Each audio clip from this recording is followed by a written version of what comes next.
Ken Stomsky for Southwick Community Television and for today, Westfield Community Programming, both channels 15. Now I'm with Harry Rock, and we're here at the media parking lot here at the Big E, and we just taped over an hour's worth of interviews over at the state buildings.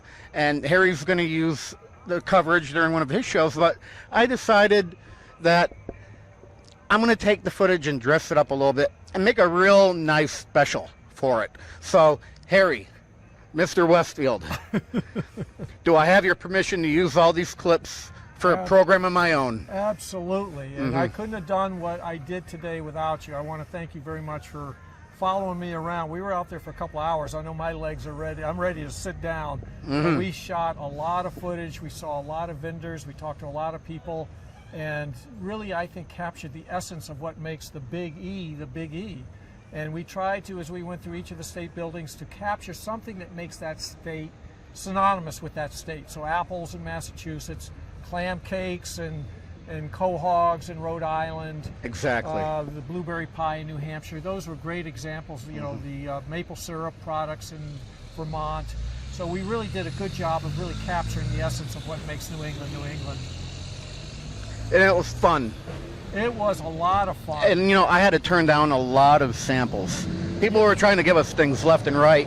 And I said, I'm diabetic. Even though I could have cheated, I could have. My doctor said I can cheat now and then, but I'm like, well, by the time you get to the end of a day, if you just keep eating all these samples, you're not going to feel good. Well, you did have a nice pickle on a stick. Yes, that was a lactose fermentation made pickle, and it was probably, they do it in oak barrels, and that was probably one of the best pickles I've actually had, and it was on a stick.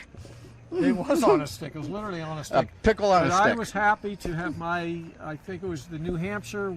I got the free blueberry pie with vanilla ice cream. So certainly one of the. And that looked great. It was excellent. And blueberries right from Rhode Island. And what was interesting, not from Rhode Island, from New Hampshire, but they actually bring the blueberries down here and they bake the pies here in West Springfield. So they bring them over fresh. But it was really, really good. But all in all, a great day here at the Big E with Kenny Stomsky, with Southwick Community Cable Channel 15, Harry Rock, Westfield Cable Channel 15. And it looks like the rains that have been threatening us are coming down just as we're ending here. It is. It's a perfect way to finish a great day. And for my viewers in Southwick, I will be filming the upcoming farm parade, as well as the Veterans Day parade and the ceremony afterwards. So we're starting to get back out into the community with community programming in Southwick. Yeah, but I love the partnership and the camaraderie between Westfield Cable Channel 15 and Southwick Cable Channel 15. Great partnership. All right. We'll see you around the fair. Yes, you will. And everybody come out to the Big E and enjoy everything it has to offer for this wonderful New England State Fair.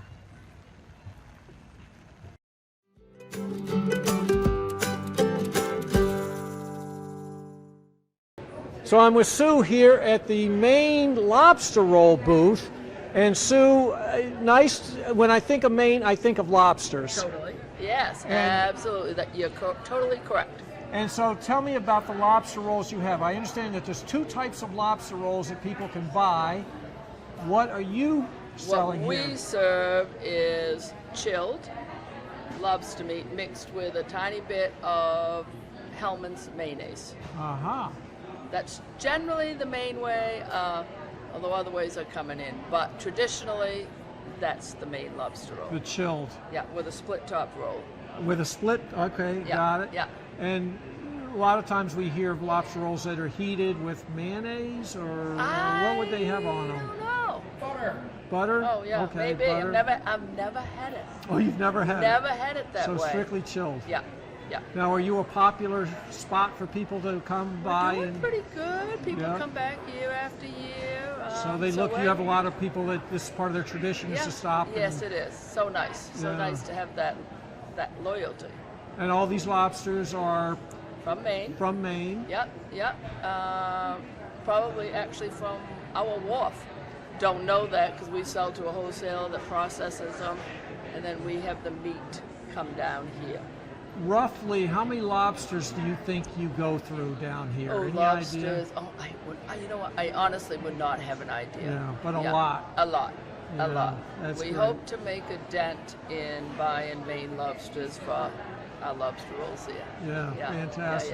Yeah, it's fabulous. Well, Sue, I hope you and the rest of your employees here have a great fair. Thank you. Hope you sell a lot of chilled Chilled. lobster rolls with mayo. The only way to have it. The only way to have it. All right, thanks so much. Thank you. Nice to meet you. Yeah, likewise. That's great. So we're in the Maine State Building right now at the famous Maine Potato Booth, and I've got Dottie and Melissa. So how have sales been so far? Good, very good. We had a really good weekend. Today's been a little slow, but it's to be expected. We have always one day that is slower than others. You know, I was telling Kenny, I've been coming to this fair for years and years and years. I have never, ever not seen a line outside the door. What makes the Maine potato so popular? Why? And I saw a lot of people outside eating Maine Delicious. potatoes. But what? I could buy a potato here from No, you Massachusetts. cannot. You cannot. What? These are from Maine, They're not from Presque Isle, Maine. yes, Presque Isle, Yeah, Maine. they're Yes. from way up. way up, and they're delicious. They're cared for, and the farm grows them specifically for us. Is that Yes, right? Yes. Correct. Yes. They are made for this fair? Yes. They're just Absolutely. we have a field. They have a field that they grow just these for this fair, and we bring 2 trailer loads down each fair. for the Is fair. that? And will you sell out? Do you sell all of them? Usually, yes. Usually, yeah. Wow. Yeah. Wow. And Friday and Saturday was a good day. Yesterday was pretty decent. Today's a little slower, like she's saying, but it's starting to pick right back up. Well, it's the time of the day. Yeah. The schools are starting to get Yes, out. and Monday. Yes, Yeah. and it's West Springfield Day, so they don't get their passes for it to come until after school. Right. So you'll get busy again. That's Yes. for Yes. sure. Oh, that's, yeah. Would That's you phenomenal. gentlemen like a potato? Sure, we'd love a And potato. come on down and see us here at the booth. All right. Well, listen, we're going to say thank you so Thank much. you. Best of luck. Thank you. And little did I know that the Maine potato is grown specifically for this Specific, yes. fair. So everybody come on down, say hi, have a potato, tell us what you want on it. All right. Well, Enjoy. thank you so much. It's been going on for years and years and years. Yes. All right. Have a great fair. Thank you. Have a nice day. Bye-bye. Bye. We're outside of the Maine State Building right now, and what the Maine State Building is synonymous with is the Maine potato. And I'm with, what's your name? Debbie Palladino. And Debbie, I know your children from Springfield College. That's right. Yes, they both went there years ago. And who were they? Nick Palladino and Amanda Palladino. 2 of my favorites, so I remember them so well. So what brings you to the Big E today? We come every year. We've been coming here since I was a little kid. So Oh, is that right? yes, Wow. yes, for many, many years. And you're So- obviously enjoying the Maine Always. potato. Yes. What is that, an annual tradition? Absolutely. Sometimes we have them 9 o'clock in the morning, 10 o'clock in the morning when they open up. Oh, Yep. is that right? Yep. And what makes a Maine potato so good versus one that you could buy here in Hatfield? I don't know. It's just everything. It's a great potato. What is it, John? It's so fluffy. It's fluffy. Yeah. Oh, it's the It's dirt a special that Maine dirt. uses. It's a dirty potato. That's right. Oh my gosh, that's great. Yeah. So you come once a year? Do you come a couple of times to the fair? I come once a year, but my daughter and her fiance get the whole pass, and they come every single day. Really? Yeah, they come after work. Yep, they'll come on the weekends. Oh my Yeah. gosh! And what's Yeah. your favorite thing here at the fair? Gosh, I really like the circus, but probably the buildings are my favorite. Yep. Yep, going through the buildings. Oh, that's great. Yes. So I want to talk to the pass holder over here. Sean? Sean, so Yes. you have a pass, you come every day? We do. We try to. We love it here. We live 5 minutes down the road, and we come as much as we can. What's your favorite thing here? So, I mean, it's gotta Oh, be the food. beer. It's Beside- Oktoberfest. That's what we're here for. Okay, and what are you eating here? That's not a Maine potato. It is not. It's the barbecue Sunday, which is right next to where you get the booth. Oh So, my gosh, a barbecue Convenient. Sunday? Yeah, so I've got, I think, cornbread, baked beans, mashed potatoes, brisket. Kenny, Yeah. I think this one's a first for me. I've not seen that one before. It's delicious. Oh my gosh. It's got fair written all over it. It does. Well, listen, I will let you get back to enjoying that amazing treat you've got in front of you, both liquid and solid. Thank you so much. But nice to see the Palladino family. You too, Harry. It's good to see you. And give my best to your children. I will. Let them know they were phenomenal students. Thank We you. loved them at Springfield That's College. right, Springfield College. Boy, Harry and I had a great time over in that building. So next door, we have Rhode Island. And now Rhode Island thinks they're famous for clam chowder, but you know, they have that clear clam chowder. We're here in Massachusetts and the rest of New England, we have that creamy, thick clam chowder. But we're going to see inside here what makes that clam chowder such a great clam chowder. Let's go into Rhode Island.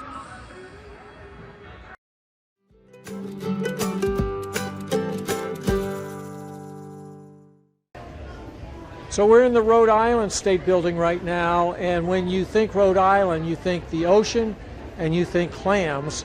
And we're at the Blount Clam Shack right now, and I've got Amber. Amber, what's it like to work in a Rhode Island clam shack?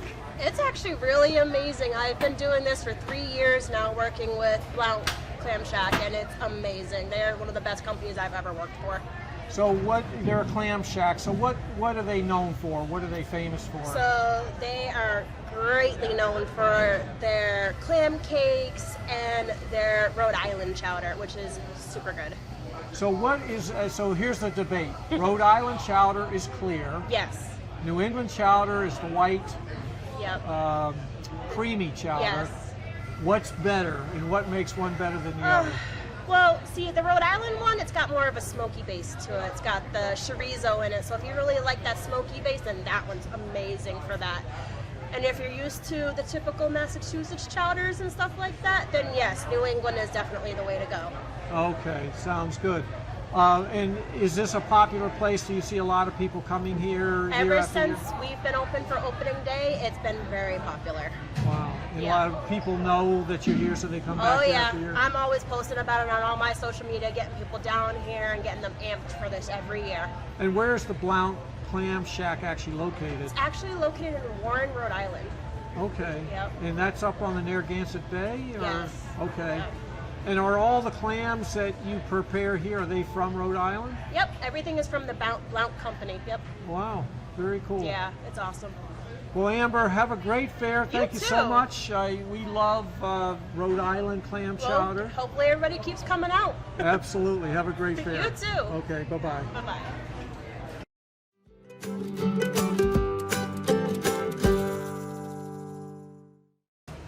So we're here with Peter at the New Hampshire Grown Corn on the Cob vending station here. Peter, you got corn. What makes it New Hampshire corn? It was grown in New Hampshire, and it's got New Hampshire butter on it. New Hampshire butter. New Hampshire butter. From one of the dairy farms. Yep. Great Brook Creamery. Oh my in gosh. Walpole, New Hampshire. Wow, that's amazing. And how have sales been going? Very well. Everybody's been enjoying it, and they're excited. People have been real happy to find us. Right. So. And so this is also something they can eat. It's a good, finger food essentially. They can hold it in one hand and munch away as they're walking around. Yeah, and it's healthy, And it's it's not like healthy. It's deep fried or anything. It's Right. And so how do you cook the corn? Are you steaming it? It's steamed, yeah. Okay. And we got it. We got the butter over here. Ah, I see. So it's all ready to go. It's all ready to go. Very cool. Well, Peter, thank you so much. Best of luck. We hope you sell all your corn. I hope so too. All right, thanks. So I'm here at the New Hampshire Maple Products Association, and your name is? Christine. Christine, what's going on here? What are you guys selling? Anything maple. We've got candies, we've got maple cream, we've got cotton candy, we've got nuts, we've got popcorn. Anything you could think of maple, we have it. So when I think of New Hampshire, I certainly think of maple syrup. Yes, we have syrup, of And course, you have, too. Yes, you have we syrup do. and anything maple Yes, products. absolutely. And how have you been busy? Yes, very busy. Giving out samples always helps. Oh, you give out samples. Yes, that's helpful. Oh, yes, yeah. maybe Kenny and I should take advantage of that. Absolutely. All right. Absolutely. And how long are you here for the entire run of the fair? I am not. I'm here Monday, Tuesday, Wednesday. Okay. Of this week, and I'll be back next week as well. Oh, good for you. But there are a lot of folks that are here the whole time. Oh, that's great. Yeah. Well, Christine, thanks so much. Have a great welcome. fair. Thank and I you. hope when you guys are done, all these shelves are empty. Absolutely. Thank you. All right. Thanks so much. Thank Have a great you. fair. You too. So I'm here at the Wild Blueberry Pie vending station, and your first name is? Jim. Jim, nice to meet you. So tell me about the blueberry pie. Where are the blueberries from? Blueberries are coming down from Sanbornton, New Hampshire, and to a local bakery here in West Springfield, and the pies are delivered to us fresh every day. Oh, so they're actually baked here? They're baked here in West Springfield. Oh, wow. And delivered to us every morning fresh. So no freezing allowed or anything like But that. these are fresh blueberries all the way from New Hampshire. You got it, yep. And how have sales been? Sales have been brisk. We like it. We've had this pie in the booth in the building for 50 years, so it's a staple for a lot of fairgoers. They come and look for that blueberry pie every year. Well, I can attest to that. My wife and I get your blueberry pie here. We always look forward to the New Hampshire blueberry pie every year. So Right. we've been one of your regulars over the years. And does ice cream come with it? Yep, we have 3 flavors of ice cream. The staple, though, is vanilla ice cream. That's like a That's- match made in heaven. Blueberry pie and vanilla ice cream. But we do also offer chocolate and pumpkin ice cream as an alternative. So. Oh, that's fantastic. Well, Jim, thank you so much. Best of luck. I hope you have a great fair. Well, thanks for stopping by. Okay, bye-bye. So we are outside the New Hampshire building right now, and we happened upon a lovely family here, just taking a quick break from everything that they're doing. So what's your first name? My name is Joe. Joe? Tanya. Tanya? Marianne. Marianne. We're so, not together. Oh, you're not together. Oh, I see. You just picked up each other. That's my daughter. I figured as much, right? And where are you from? Pittsfield, Mass. Fantastic. Do you come to the fair every year? Yes, we do. And once a year, or Once a year. Once a year. And what's your favorite thing to do here? Eat. Eat. All right. And what kinds of things do you eat? Lobster. Lobster. Okay. And what's your favorite thing? Lobster. All right. Well, you have good taste. Oh, in the bucket. All right. And what sites do you try to get around to while you're here? All of it. The livestock and some of the shopping. Okay. And have you been through all the state buildings yet? Yes. You've done Yeah. those? We just completed the state You've buildings. just finished. We're taking a little break. Time to take a little break and then keep do on a little moving. more shopping and look at a few more farm animals. Oh, that's great. Well, so nice to meet you. Thanks for Nice to coming meet you. over Yeah, from you too, man. Pittsfield. Yeah, yeah. Oh, we're always happy to see fellow Massachusetts residents coming over here to West Springfield. Yeah. So glad you're Happy to enjoying be the here. fair. We'll see you next year. All right. All right, thanks. That New Hampshire building was pretty cool, wasn't it? So right about now we're going to shoot next door over to the Connecticut building. Let's see what they have there.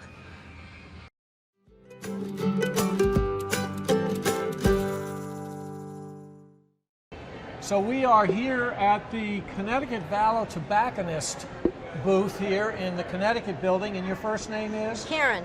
Hi, Karen. Nice to meet you. So what is this booth all about? I see lots of tobacco hanging down. What is this all about?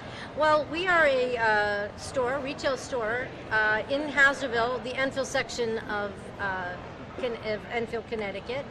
We've been there almost 27 years. We're into our 27th year. We're surrounded by tobacco fields in the Connecticut area, and we started our own cigar line about 15 years ago called Battleground Cigars. And we came here into the Connecticut building because it's part of the agriculture of Connecticut, growing the Connecticut, which is known all over the world for its fine cigar wrapper. We have Connecticut Shade, which is grown under the white tents, and then we have the Connecticut Broadleaf that is not, and it's a little darker. It's known as a broadleaf or a Maduro wrapper, a darker wrapper. And we're just celebrating the agriculture of Connecticut.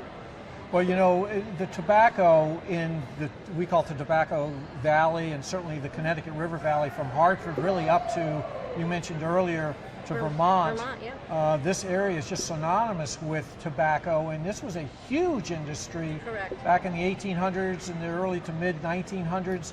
Not as much now, I guess. It's waned a little bit, but still going pretty strong. It is. I'll tell you what. I think it's the cost of the land, of the taxes for the land, for the farmers. It's a hardship for the farmers, right, to do this. I mean, the reason why the Connecticut River and the valley is so wonderful for growing the tobacco, it's the soil. It's the soil from the river. And that's what makes it unique. And it can't be grown anywhere in the world, as much as they try. Yeah. You know, it's absolutely amazing because so many people that are certainly my age, and our cameraman Kenny over here grew up picking tobacco as a kid. That was how they made money growing up. And you know, we're from Westfield Cable Channel 15, and we were filled with tobacco fields.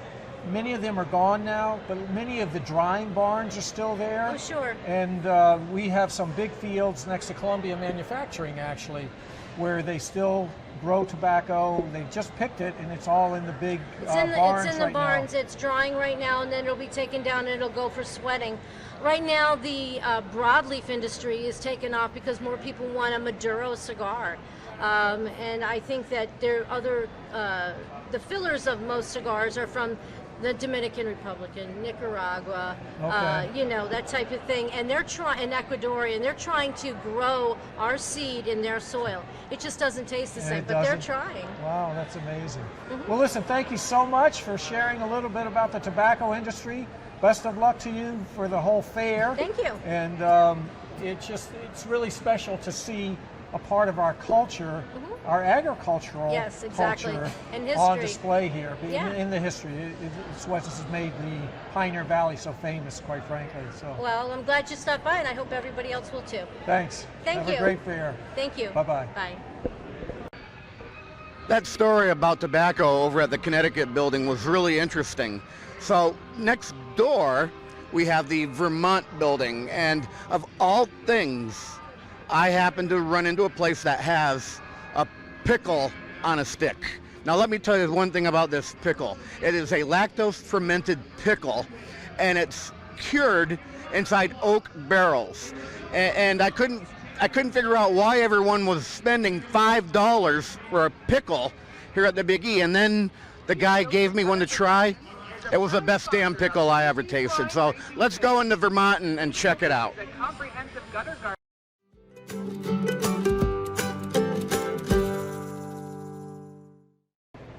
So we're here in the Vermont building right now at the Vermont Cheese booth, and I've got Paul, who's the head honcho, I hear. So tell me, what makes Vermont cheese Vermont cheese? Milk from cows from all over New England. About 65% of the milk produced to make the cheese is from Vermont. The remainder is from the other other 5 New England states, as well as New York. Wow. And you know, when you think about Vermont, you certainly think maple syrup, but you also think cheese. Yes. And why is it that Vermont is so famous for their cheese? What? I mean, Cabot's been around since 1919 and has really made a big name for itself. You can find them all over the world now, and they make a very, very good product, and we're proud to sell it. Well, I know Cabot is in our household because my wife loves cheese. Excellent. And so we always have cheese.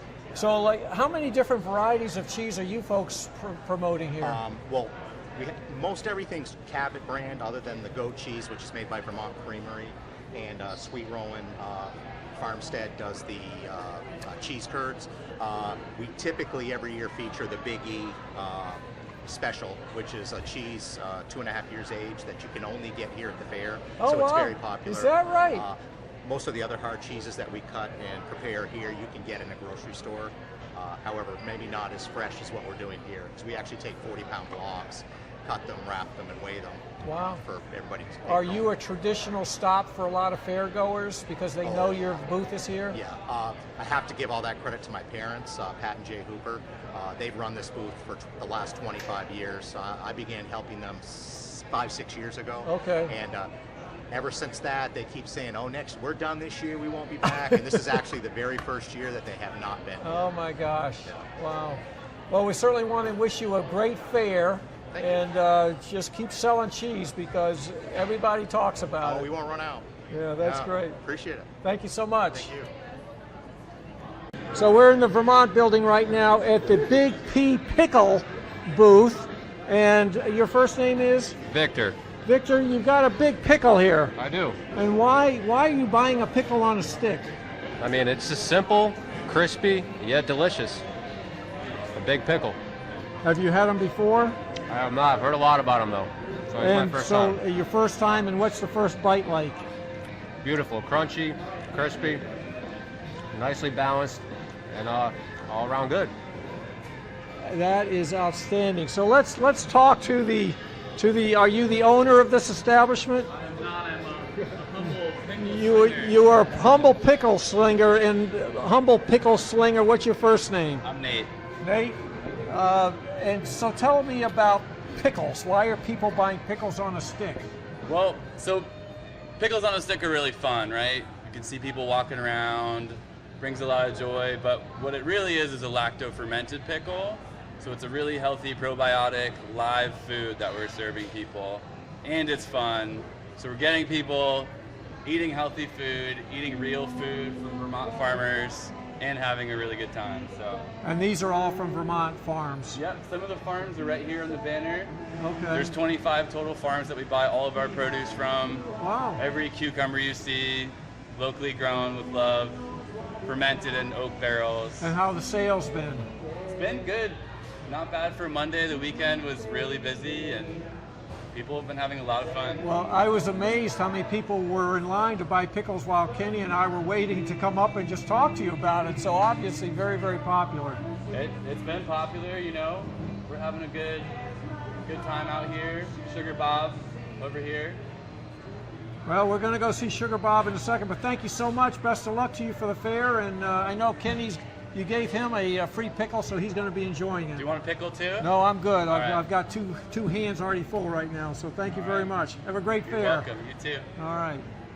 So I'm here with Sugar Bob at Sugar Bob's Finest Kind smoked maple syrup, maple hot sauce, barbecue sauce, and nuts. So what's this booth all about? That's correct. Well, we are based in central and southern Vermont, and we're small-time sugar makers with big-time plans to dominate the world in value-added specialty maples. So what we do is we make a little bit of maple syrup, and we add value to it by creating specialty products such as smoked maple syrup, which is for barbecue instead of breakfast, right? Think savory glaze. A nice barbecue sauce, and 4 varieties of Vermont maple sriracha, which are 5 clean ingredients grown with Vermont peppers and big flavor. So that's the space that we're occupying right now at the Big E, telling the story of good food, a delicious experience, and value-added maple. I love your enthusiasm. So what do you use this on? You're applying this to certain foods, is that right? Or? Well, a hot sauce has unlimited uses, right? But you can start with French fries and hamburgers, and you can go all the way to like fancy ramen bowls and sort of exotic stir fries. So give our viewers a sense of where they can use it. Sure. Think about big flavor and clean ingredients and how that might apply in the world of gourmet cooking. Our smoked maple syrup has use. All the cool kids are making cocktails with it these days, right? Oh wow! The smoky old fashioned is something we invented about 10 years ago. We're very proud of that. Yep. And we're about to open a new retail location in Chester, Vermont. That's exit 6 off of I-91 for all you Western Mass travelers. Keep your eyes open because that's going to be a destination location for Sugar Bob's Finest Kind and the kimchi experience from Finale Ferments. Well, I know Chester very well. I passed through it a number of times. I will look you up the next time I'm up there. Sugar Bob's. Very good. Excellent. Here in the Vermont building. So people, if you're looking for a big flavor, come see Sugar Bob's. Awesome. So I'm outside of the Vermont building here with Paul from Southwick. Southwick. Nice to find. We're from Westfield, obviously, and so it's nice to see our next door neighbors here. Yep. So you're here with your wife? Yep, we're here with our wife. We just got done. We volunteered at the Vermont Lions Club booth, doing their chicken dinners and stuff. Oh so yeah, we sure. just- My wife and I do that every year. So eat there. we just did our stint to help out. Oh, you did. Our Good for you. fellow Lions. So, yeah, we'll be back one more day next week to help them out. So it's Yeah. a worthy cause. So Now, do you get around and do the fair as well? well, that's where we're heading right now. We're going to spend a few more hours trying to beat the rain, and life will be good. Oh, so. good for you. Yeah, we had. Now, a cool you've walk. got a Southwick Lions shirt on. Absolutely. What's your connection with Southwick Lions? I'm the president right now. Just Good for you. took over, and I'm going to do a little bit of advertising. I'm going to turn around and get the back of my shirt. Oh, we love bottles We and love cans. and cans, and that's our main fundraiser for the Southwick Lions. Okay. Agawams, this is their main fundraiser. Ours is we collect cans and bottles. Oh, fantastic. And the money all stays pretty much within the state, a lot of it locally, and so we're just here to do our part and help out the other Lions. So, That's great. yep. What's your favorite thing here at the Big E? Actually a beer, and I'm going to go find one pretty quick. It was pretty hot standing by It that is barbecue hot pit, and so. very, very humid today. There's no it's, question. We have the It's threat just a lot of fun walking around, seeing all the people and stuff. Right. I've actually bumped into several people I used to work with. I haven't seen in 4 or 5 years, so yeah, it's been Fantastic. It's been fun. So yeah. Well, listen, Paul, it was nice to meet you and your wife as well. Have a great afternoon here. Thanks for all your volunteer service to the community and Absolutely, supporting Nora, Lions. And thank you guys for what you do with the, public access channels. You We bet. Appreciate it. Kenny takes good care of you. Yes, he does. All right. Perfect. Have a great afternoon. Yep, you too. All right. Bye now. And here we are at what I'd like to call home base, the Massachusetts building. Now, there's a lot of great, interesting things inside this building, but just as we got to the end of it, Harry was like, okay, let's finish up and go. And I looked down to the end of the hall, and I saw the Beekeepers Association, and boy, did we get an education on beekeeping. So let's go into Massachusetts and check that out.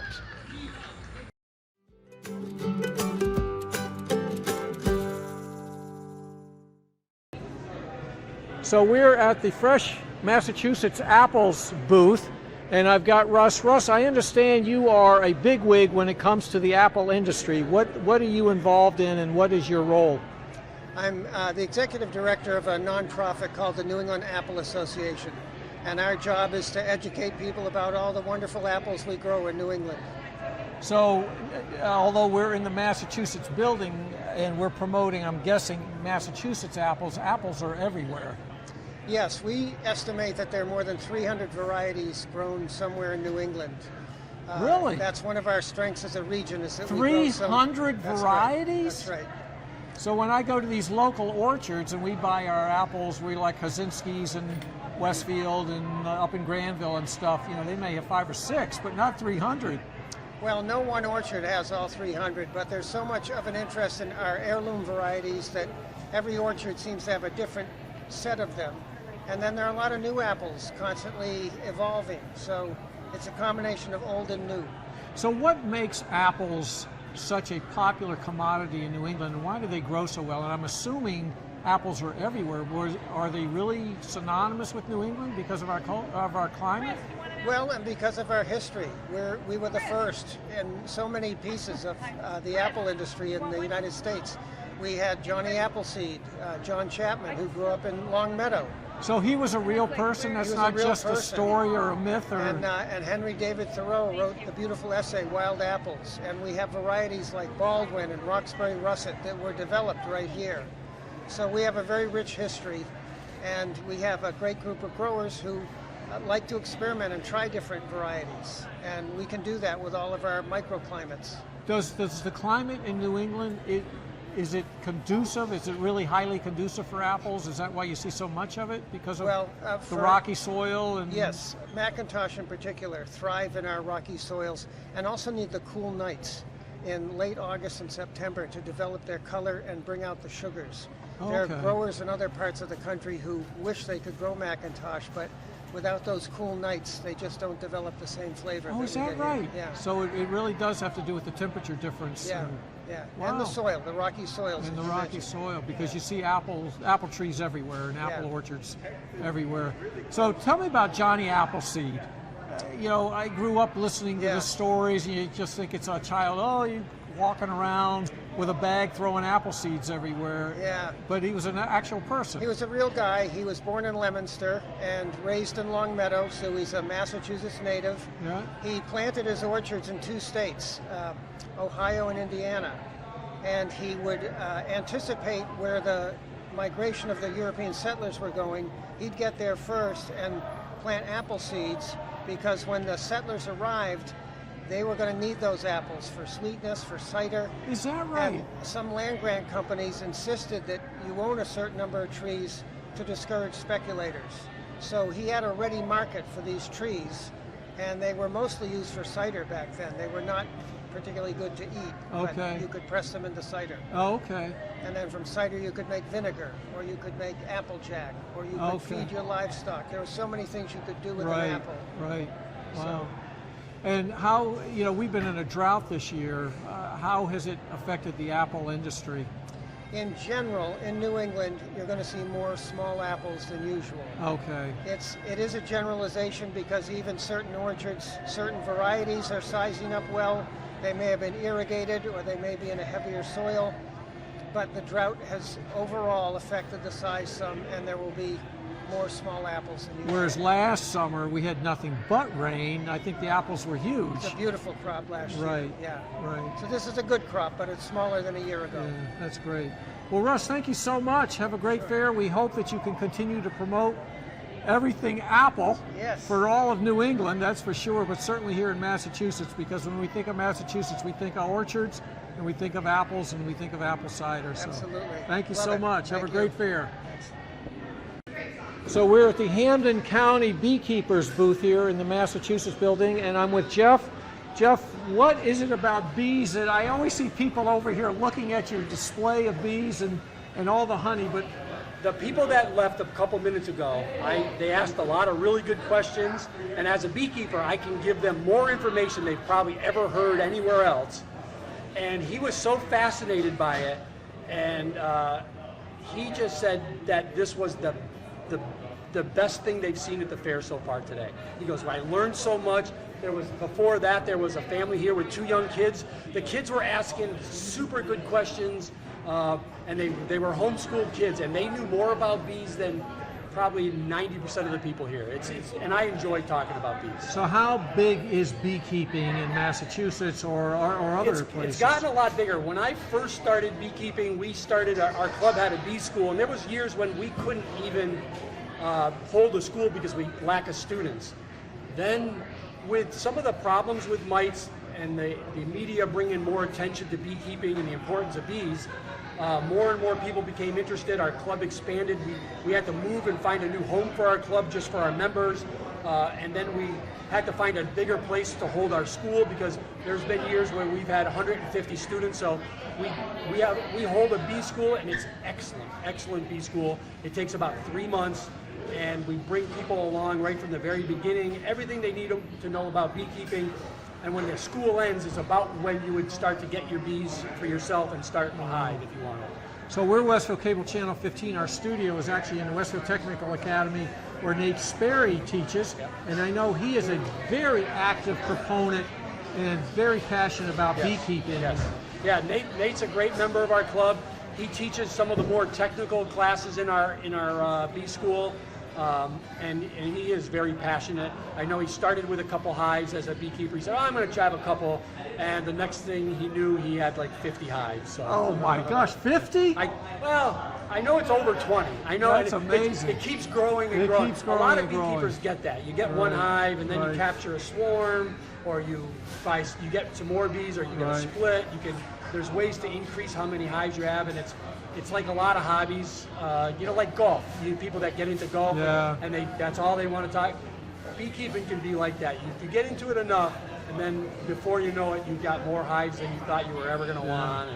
So let's talk about the bees that are over here. We've got a lot of bees, and a lot of people think, oh my gosh, you're going to get stung. Yeah. And they don't necessarily understand the importance. What is the importance of honeybees to agriculture? Well, obviously, pollination is their biggest role in agriculture. There's many crops like almonds and cranberries here in Massachusetts. You have cranberries, and if you don't bring in a lot of honeybees. They don't get as pollination as well, and by having a large amount of bees in your apple orchard, in your cranberry orchard, your peach orchard, to pollinate all the flowers, you increase your yield sometimes 2-3 times. So we have a apple tree, a ornamental crab apple tree in our front yard, and when it's loaded with blossoms in the spring, and when those blossoms come out, the bees are all over it. Yes. And I will walk over to it, and the tree is humming. Humming a lot, yeah. You can hear it virtually humming. I have 2 trees that were given to me by a beekeeper about 30 years ago that I planted, and they're called BB trees. And they actually bloom in the middle of August, when most things aren't blooming in August. That's considered like a dearth, the heat of the summer, not that many things flower. It's more spring and fall. But these flower in August. And on a good year, there's probably 10,000 bees on that tree. My goodness. You can barely hold a conversation next to it. So what are these bees doing, and where did they come from? So this is from one of our beekeepers in our club, Mike. He lives in Westfield, and what he does is he'll take a couple of frames out of his hive and make sure that we have a good representation of a hive. So this hive here, you can see that we have honey that the bees have stored here. There's honey here that they were still processing that wasn't ripe yet. There's here, and then down here where you see this big congestion of bees, this is where the queen has been laying eggs, and there's a lot of brood there, and those bees are the nurse bees are feeding those larvae, and they're also keeping those bees warm. So and she's out here, she's still in there, she's laying eggs, and every egg she lays, in 21 days, a new bee will emerge from that cell. Every 21 days? 21 days for a worker bee, yeah. Wow. And where does a queen bee come from? What is a queen bee? That's a great story. So here's a good explanation. If I found that queen and I squished her, took her out, threw her away, now the hive is queenless. So that queen was emitting a pheromone telling all those bees that there was a queen there and everything's good. But now that's not there. She could have died of natural cause, or something could have happened to her. So as long as there's an egg in here that she's laid that's less than 3 days old, that's a fertilized egg that was destined to be one of the 1,100 that she lays a day. It was destined to be a worker bee, but now the hive, as this whole hive, they have this hive mentality, and they realize they don't have a queen. So what they're going to do is they're going to kind of randomly, they're going to take about 5-6 cells, and they're going to chew that little cell, and they're going to make a bigger cell called the queen cell, about the size of a peanut shell. Oh, wow. And when that egg hatches, like it normally would, that egg hatches into a larva, they feed that egg not only nectar and pollen like a worker bee, but they also feed it a glandular excretion called royal jelly. That royal jelly will cause that worker bee now to become a queen. And that queen will actually hatch out in only 18 days because she's so important. Oh my gosh. So when she hatches out, she's an infertile queen. She can't really be a queen yet. Even though she's got an extended abdomen, more developed ovaries, she is a queen, but she's infertile. She has to mate with several drones. So usually on the first or second day, she's going to leave. It may be the only time she leaves the hive in her whole life. She goes on a maiden flight above the hive. The drones, the male bees, their only job in life, fly up after her. She needs to mate with about 6 or 7 of those drones.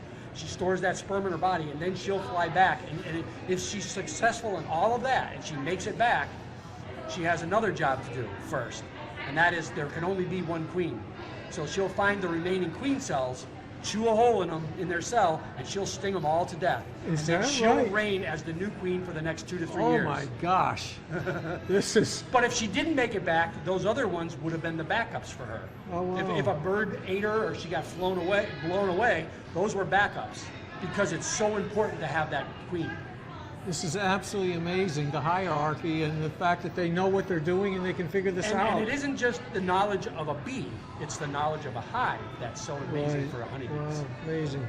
Well, Jeff, thank you so much. I've learned more about bees than I've ever known before, but you're welcome. We know Nate, we respect the heck out of him. We think he's the greatest. Yes, and he's a great guy.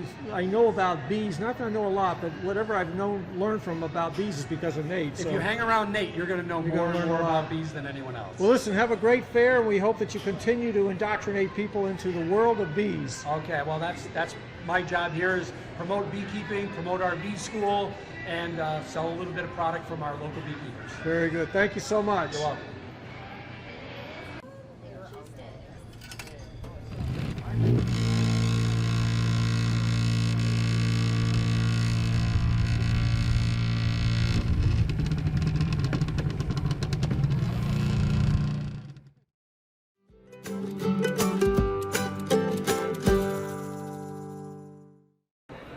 So we're inside right now the Young Building, and the Irish Cultural Center has a nice, huge spread going on here. And I just caught this out of the corner of my eye, watching pottery in the making. How are you? I'm very well. And very who well, are sir. you? I am Janet Johnston. I work with Louis Mulcahy Pottery. We're nearly in business 50 years. I'm working with Louis for 30 years. As a production potter, yeah. Right.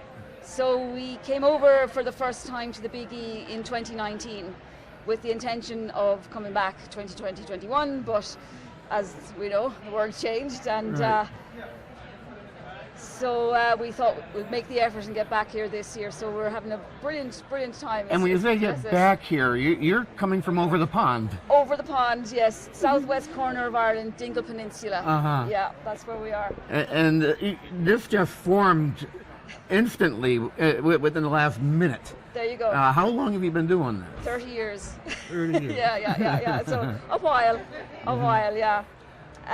This is what I'm making here now is what we call a bud ale, which is the Irish word for bottle. So it'll be one of these pieces. We make them individually with no measurements. It's the one piece in the range that we actually don't use measurements. We have a guideline because we like them to be individual, and maybe if people buy them, like to buy them and in a cluster of 3, so you have a tall, medium, small, and it just looks, they complement each other, yeah. Yes.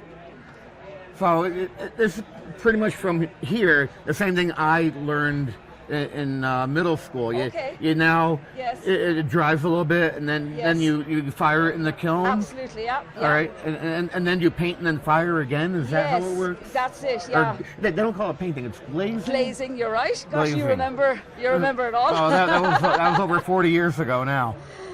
Yeah, we generally you'd make sort of a Monday to Wednesday, and then the next stage after the throwing is the turning. So that's the trimming of the base when it's a little bit harder. Then you have to leave the piece dry till it's fully dry, no moisture in the clay whatsoever. Purpose for that is if you have water particles heating, they turn to steam, and the steam expands and the pots explode basically. So That's not good. You don't want that to happen. Right. And then the first firing is called the bisque firing. That changes the clay from clay to ceramic. It's still quite fragile at that stage, but we then glaze, and then that second firing is a stoneware firing, and that goes to about 2,300 degrees Fahrenheit. That's a little hot. A bit hot, yeah, pretty hot. And then your finished piece is ready to go to the shops at that stage, yeah. Right, and it's right there in front of me. There you go. That is amazing. I want to thank you for taking the time to chat with us today. Thank you for stopping by. Okay. Yeah, good Thanks. to meet you. All right. Okay, we're still at the Irish Cultural Center set up here at the Eastern States in the Young Building. I came across Dingle Distillery. What? Tell me about the Dingle Distillery. First of all, tell me who you are. So the Dingle Distillery, we're based in Kerry, in Dingle, in Ireland, and we were the first new distillery in over 250 years. So we brought out our whiskey. It was launched in 2015. The whiskey was, So up until then, we were making our vodka and our gin in a tiny pot still called Usheen. The story of the distillery is that we were crowdfunded. In 2010, when we found the place, it's the ugliest distillery in Ireland from the outside. It's a blue metal building, but when you go in, you're transported. It's incredibly old world. You'll see it there. There's no automation, and everything is just as it would be hundreds of years ago. There's loads of information. The pot stills, for example, are foresights, and foresight stills there's about a 10-year waiting list on them now.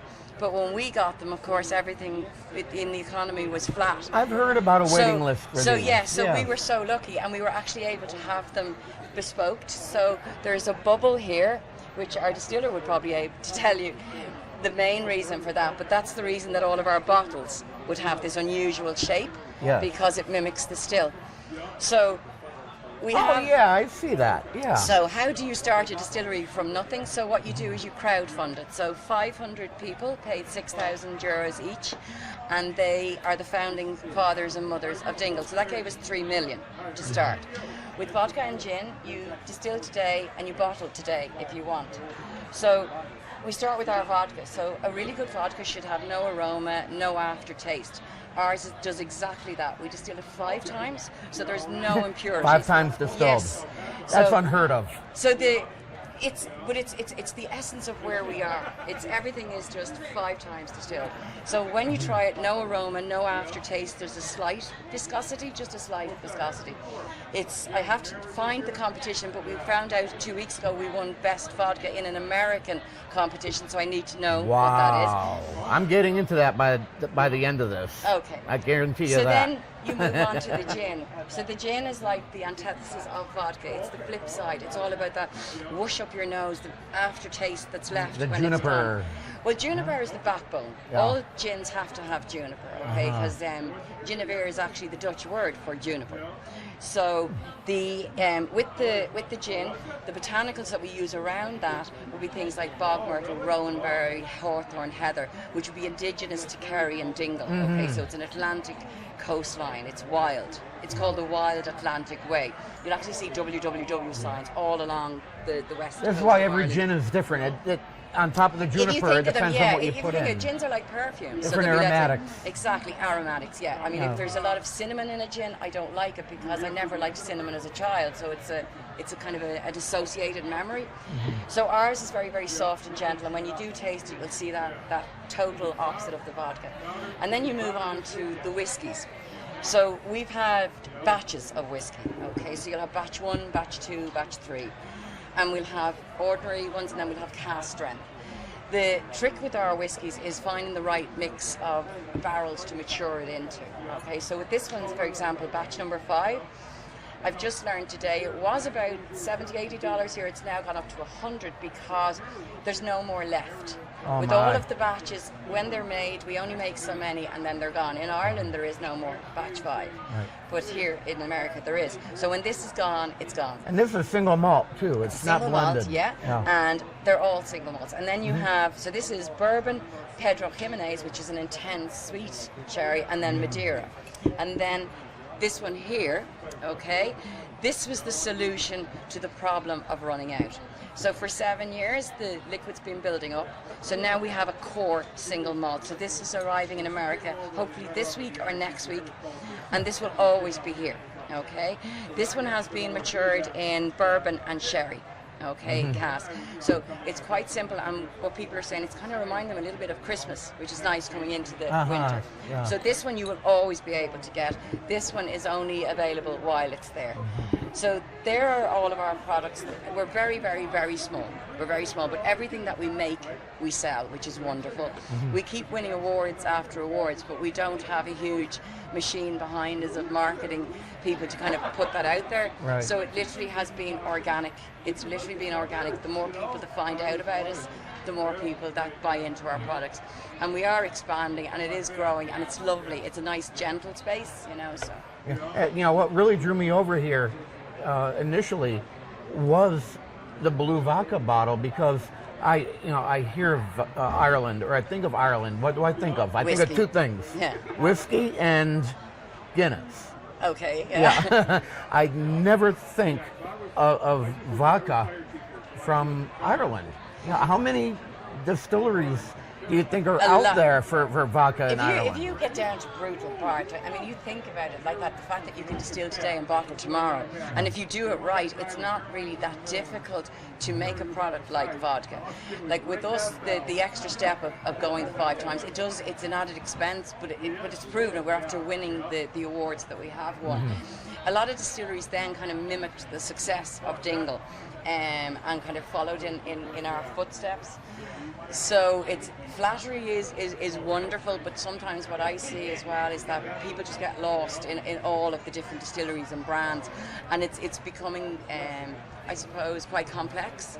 And then you're going to get into things of like, you know, like the Drumshanbo, the gunpowder gin, has a completely different set of botanicals to us. Still Irish gin, but they're worlds apart, absolutely worlds apart. You know, so it's all, I think, it's up to each person. Now that vodka, and by the time I get off camera, or when I get off camera, I am going to see what a 5-time distilled award-winning vodka tastes like. But I'm wondering now, is that a grain? Is that a potato? Corn. Corn. Okay, great. Yes. Okay, and then barley for our whiskies. And that's why I actually can discern there's a teeny sweetness at the end, and I think that's coming from the corn.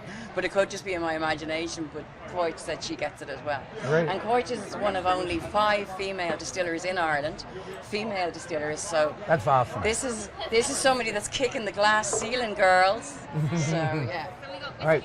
Well, you certainly told us a lot about Dingle Distillery. I want to thank you for your time. You're very welcome. We're very passionate. We love. It's great to get up every day and love what you're doing. You know, it's not work anymore. All right. It's just living the dream. Living the dream. Living the dream. All right. Thanks again. You're very, very welcome. All right.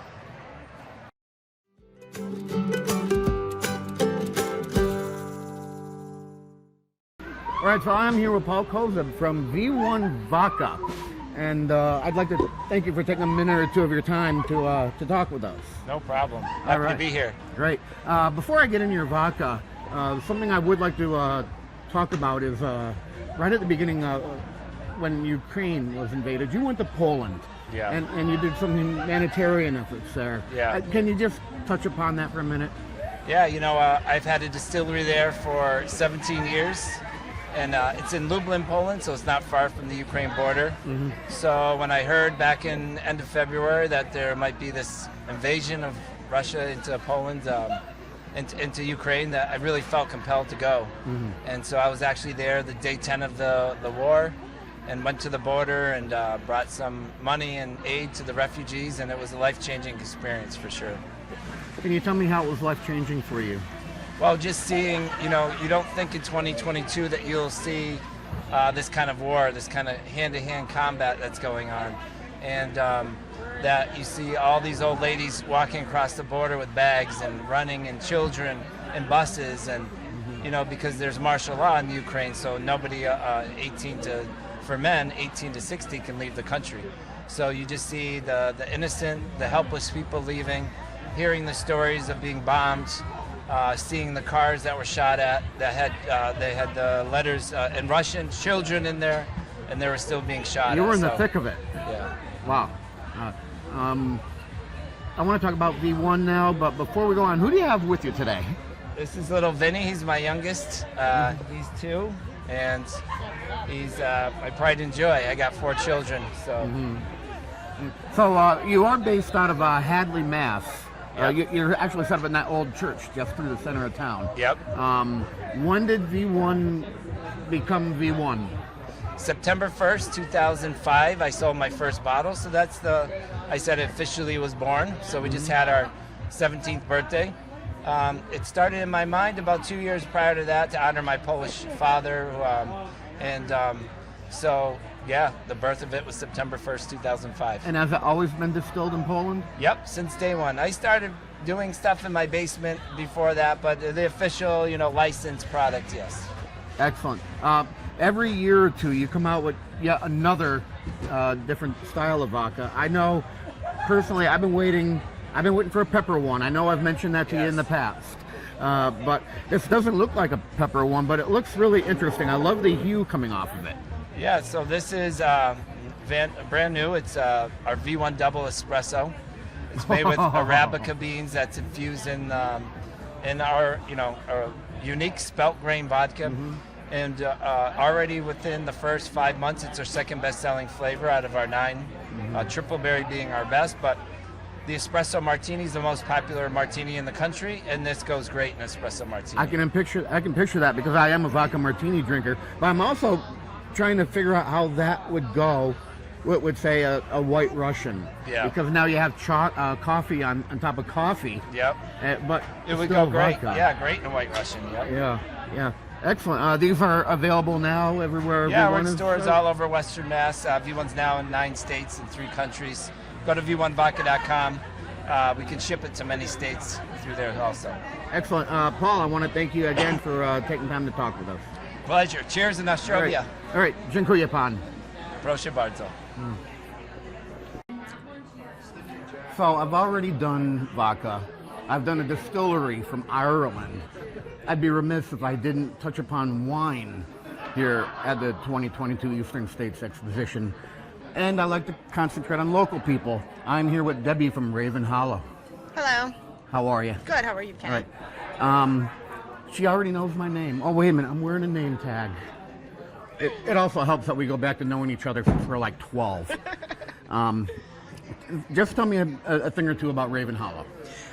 We grow all our fruit sustainably, so it's all handcrafted wine that we use all our fruit with. So.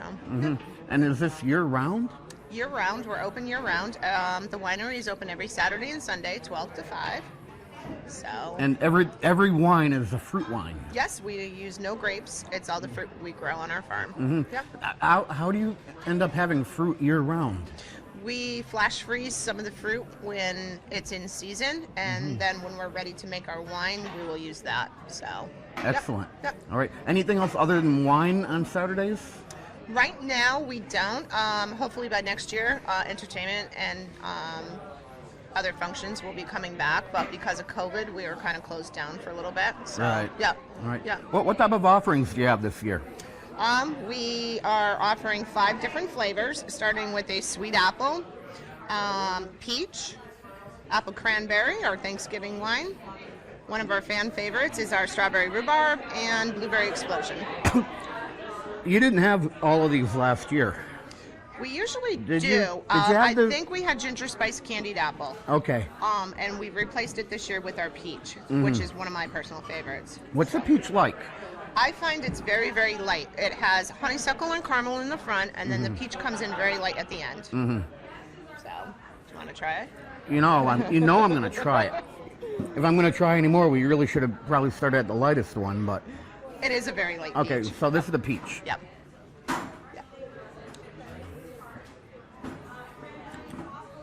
I'm not It's even a fan of peaches. It's not in your face. No, it's not in your face. So it's very light, and you're just getting it right at the end. So I Absolutely. find the honey suckle and the caramel in the front really is nice on the palate. Yep. Yeah, it's not overly sweet either. I was expecting it to be closer to like a Moscato.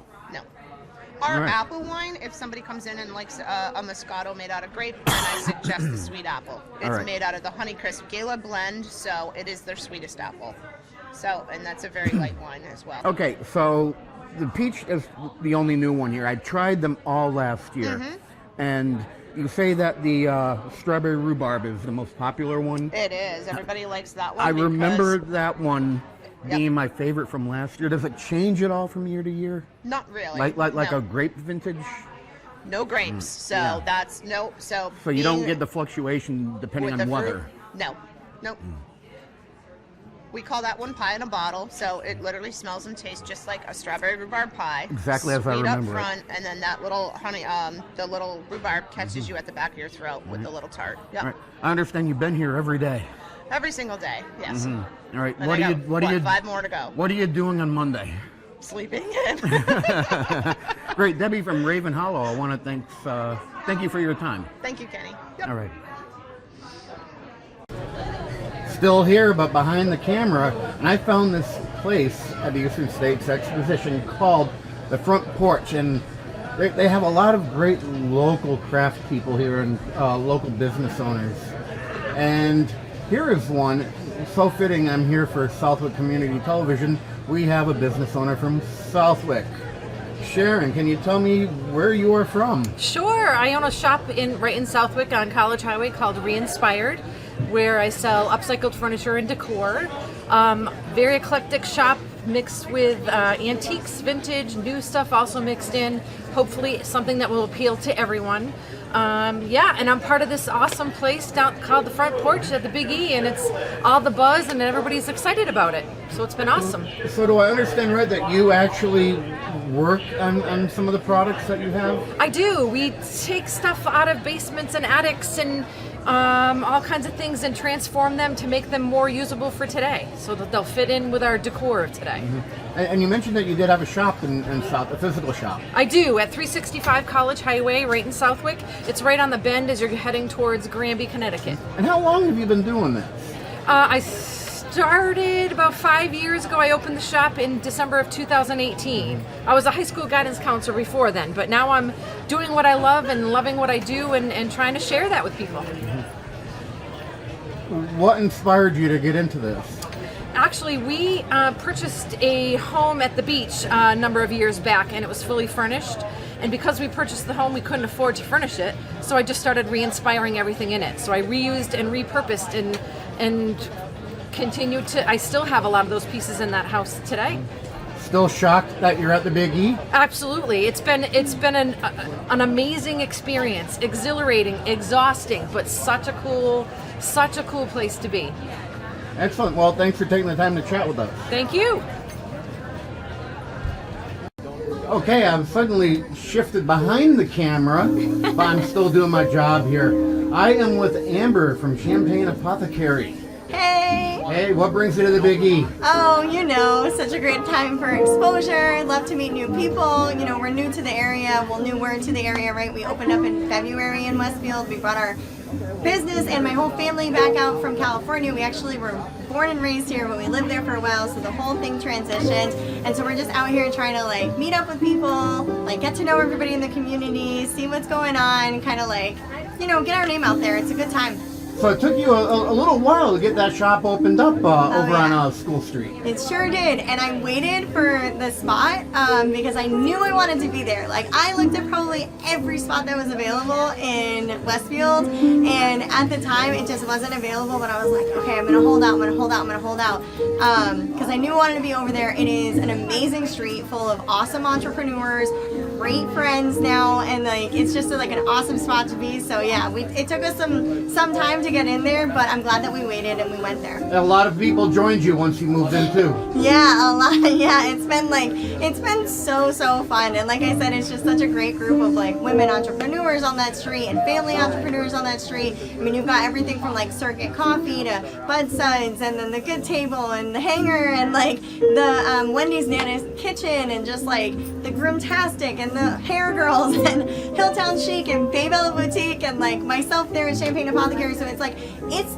so fun and vibrant on that street. We have so much fun down there. It's amazing. And we're getting to do a lot of stuff for the community too. Like last year we did a whole thing for all the kids for Halloween, and we did a food drive for the Westfield Food Pantry, and this year we're going to be doing some really cool charitable things for Christmas and Thanksgiving again. So it's just, yeah, it's a lot of fun in general. All right, only a few more days for you. Yeah, 5, yeah. Including today. Yeah, 5 long days. Yeah, day 13. All right, thanks for chatting with us. Oh my gosh, of course, thank you so much. I super appreciate it. Where am I looking? Looking at you? We'll be looking at each other. Oh, we're in love. Yeah. Wonderful. Are you running? It's our first date, yes. Here we are with Southwick's own Joe Didi with Moolicious. Moolicious, yeah. Moolicious. How you doing, Moolicious. Joe? I'm doing wonderful. Mm-hmm. Yeah, absolutely. Yeah. What's today? The 5th day, 6th day? I've lost Feels like track. the first day. I've been here almost every day. I'm told it's Friday, so we've been open a week, right? 7 days. Right. And how's that week been for you? It's been wonderful. Meeting new friends, you know, hanging out with everybody from Southwick. It's pinched me. I think I'm dreaming. How's that? Yeah, I'm not dreaming. You're not dreaming, I'm real. huh? Yeah. Okay. Well, Thursday was kind of a wet day. What does that happen with as far as you're concerned down here? Well, with the wetness, was it Ware Garden Town gets a lot of business. Okay. Because you're completely drenched by 6:05 in the morning. Absolutely. And you run out and spend another $500 on rain gear again. Because you can't find the rain gear from last year because you forgot where you put it. And then when you finally get back home, you find last everything. year's Oh, rain gear. tons of stuff. Tons of stuff. All right. Yeah, the rain is it does hamper it somewhat. One of our facilities is a trailer. So we're pretty good there. This facility here is 2 tents. So the tents kind of wreak havoc with rain. That's right. I'm kind of happy you brought that up because you actually have 2 different locations. 2 locations, yeah. Trying for a third like usual. Never happy, but that's okay. Yeah, 2 locations. We're here across from the slide and the circus, and the other location is across from the kiddie rides. Okay. Rondo's Ice Cream was there forever. And fun fact, Mr. Rondo taught me how to make ice cream probably 25 years ago. We started dabbling with it, and he was a great friend. He recently passed a year or 2 ago, and we ended up acquiring his concession trailer. And 25 years you've been doing ice cream. I am 57 years old. Believe it or not, what people don't understand about Moolicious and Joe Didi is Joe started playing with ice cream at 18, 19 years old. Okay, that explains it. Yeah, I had a hot dog push cart, and there's some pictures floating around with me dressed as a clown. And I am still a clown, I know. I'm told that every day. Yeah. But back in the day, I've heard it. I've heard it, yeah. Yep. So my stepfather actually took over motocross as their accountant. Called me up one day and said, "Joe, did you ever deal with ice cream?" I'm like, "No, but I got these dirty water dogs I throw out every night." Now, I had owned a business back then that was struggling. So whatever you need to do to make extra money, that's my whole life story.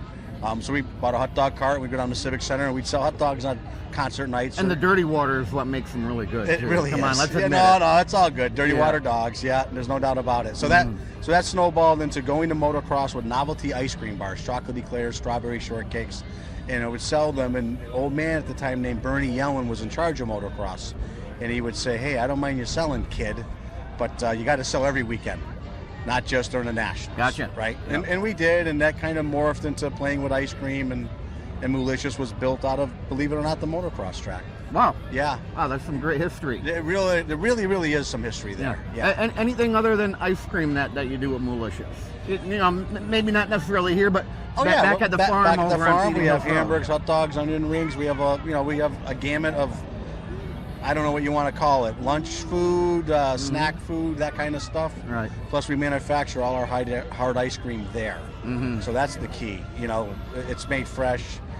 No corn syrup in our hard ice cream. We don't get the overrun that some companies do. Ours is a little more dense, a little more creamier. Right. 2 ways of looking at life, right? I can do volume with some real crappy stuff, make a lot more money, maybe not get the repeat customer. Right. Or you back it down a little bit, go a little bit more natural, and the world we live in today is more you get natural. that overrun going, and it looks like, oh wow, we're actually getting something, but you're really not. But then it's really not. It melts nice quicker. and creamy. And we're very fortunate. Calabrese Farms are across the street from us. All of our strawberries, Calabrese Farms. Our blueberries, our apples, whatever I can't produce on my farm, I grab from across the street. They've been a huge, what's the right word? A great asset to the town of Southwick, the Calabrese family. Right. And for me personally, it's a win-win. I have issues with. We laugh because we trade forklifts. Who would have thought behind the scenes? Their forklift breaks, mine's over there. Mine breaks, he's right over with his. It's just a. That's neighborly. Well, I think we kind of control that side of town. Okay. Let's just be honest, right? We control traffic over there because if he's busy and I'm busy, you got to slow down a little bit when you crest that hill. And you get nervous when you see an ambulance come by and there's not too many houses left. Oh, you know what I mean? It's like, okay, so, we got Long East Golf Course up the street. What a great family. They got the chip and putt up there. They have was it a 3-par, I think? I don't golf. But another great asset to the town of Southwick. They're hard workers. They do a great job. So, yeah. Now your permanent location, is that seasonal? It is seasonal. So we will close, I say, the day before Thanksgiving. Then my nonprofit side takes over, and we run with the Thanksgiving meals and all that stuff. All right. And then we open back up around April, depending on weather, depending on Joe's mood. Yeah, we all know about Joe's mood. Joe's moods, yeah. So, Mm-hmm. the intent always is to open up middle of April. My birthday is at the end of April, and it seems like every year it's around my birthday. Gotcha. So, yeah.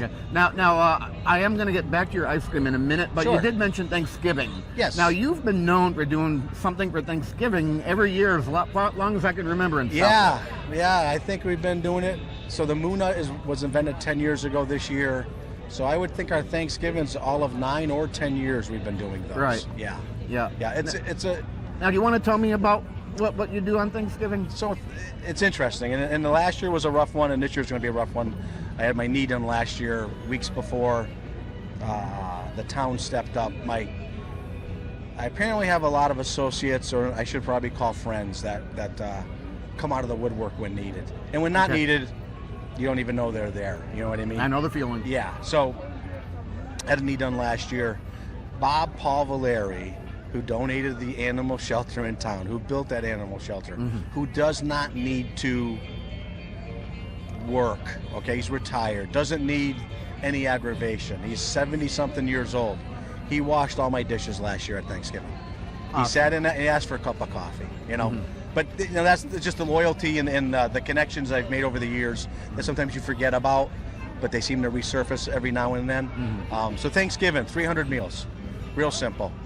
We've had some great people donate turkeys over the years. The potatoes get donated. Tucker's does his winter squash, or his that whatever that squash he has there. He does that. Calabrese donates all the squash for Tucker's to do. Roma gives the bread. Full community effort. It really is. It really is. And you know, we try to pay homage every year, and sometimes we miss one person here or there. And even the delivery folks. Last year I did screw up, so there's some, not haters, but I scheduled deliveries at a certain time.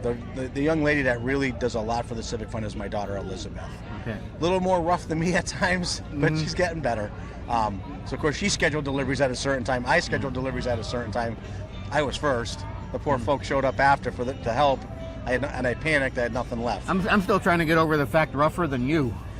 Well, she is. You know, at least when she talks to me, she is. How's that? How's that? Yeah, her letters are beautiful. She's very polite in public. You know, but yeah, she's a lot like me. You know, and I think in time that'll finesse out. You know, I'm 57. She's 27. I don't know. At 27, I had businesses all over the country. I was 100 miles an hour every which way. So, so it'll take time. But she's going to turn into me. So good luck, Southwick. Get ready. One more thing. Sure. You did mention the Moonut. It's been 10 years now, and you went national with that Moonut with program. Yep. Food Paradise, I think, whatever it says over there. Food Network, one of those channels. Right. Travel something. Yeah, they came down, put the railroad tracks in front of the shop here, and went back and forth. We started filming at 4 a.m. We were done at noontime that day. All for, I think, 20 minutes on national TV, right? Yeah.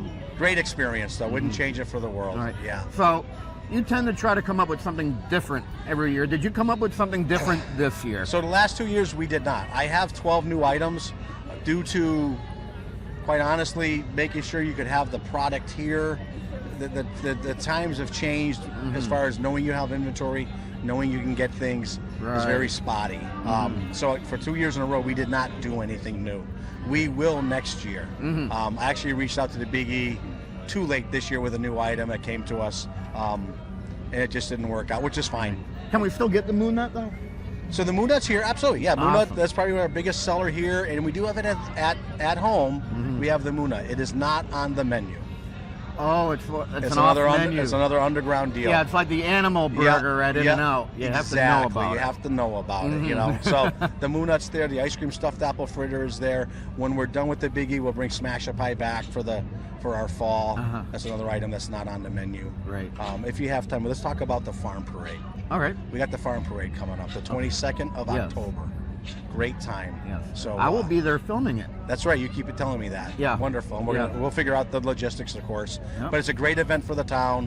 Where else can you bring a bull through the? I mean, granted, there's plenty of jackasses in Southwick. I know that for a fact. Yeah. And yes, am I looking at one? You're looking supposedly? At one. No, I am. Yeah. I live with myself every day, young man. I get up, I look in the mirror. I know where my sins are. I know where I'm headed.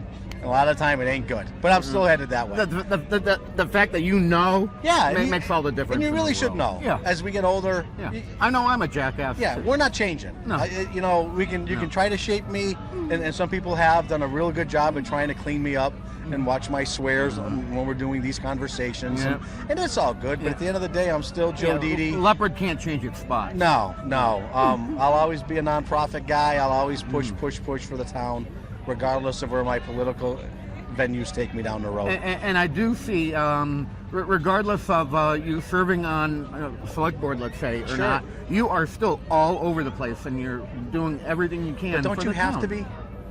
I am lost when it comes to business owners in any town. And I've been all over this country for many years. And you know what? A lot of it's the same.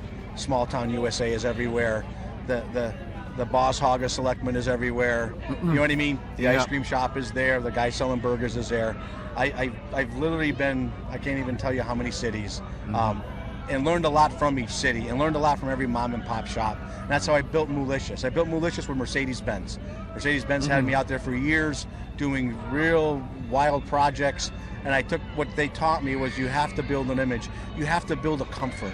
And we did that with Mercedes and Volvo and Lexus. We traveled the country building cities and parking lots so someone would feel that experience of a high-end car user. And I said, oh, Jesus, that's malicious. We'll build a farm, we'll get animals, we'll make ice cream, we'll build an experience for these young kids. You know, and I get told all the time, hey, you know, your internet's locked. And I'm like, oh, is it? You're here with your kid. Go up the damn hill. Don't tell them it's exercise. And then spend 2 hours with your son or daughter and not worry about your cell phone. You know, I mean, unfortunately, the world we live in today, it's right in our pocket. You know, good or bad, it's there. So, yeah, we've come a long way. The nonprofit side will always be there in me. I just think as a small business owner all my life that you have to give back. And you know, you can write checks for a T-shirt, you know, a fundraiser here. You can donate a T-shirt, a gift card, but you know, once in a while you got to get your hands dirty. You have to actually gotta get do in there. something. Yeah, you really do. At least my vision of life is, I'm all in no matter what I do, good or bad. I'm all in, and you know, we're getting older. You know, I don't know. The end game's the end game. You'll go to heaven. Oh no, I just want the interview. Just want the interview. Literally, people are like, oh, you're going to heaven. I'm like, oh, is there a heaven? I believe there is, but I would be probably aggravated if I guess got the free shot in. I want to sell myself. I could do whatever my whole life, right? Whether it's Moolicious, whether it's the farm parade, Thanksgiving for 300 people, you know, it's all good. Certainly a busy person, and I want to thank you for taking time out of your busy schedule to chat with me here at the Big E. Sure. Well, thanks for stopping in. You know, good times. All right. Appreciate everything you do, Joe. Thank you. I do appreciate that. All right. Thanks. All right. Have a good day, huh? You too.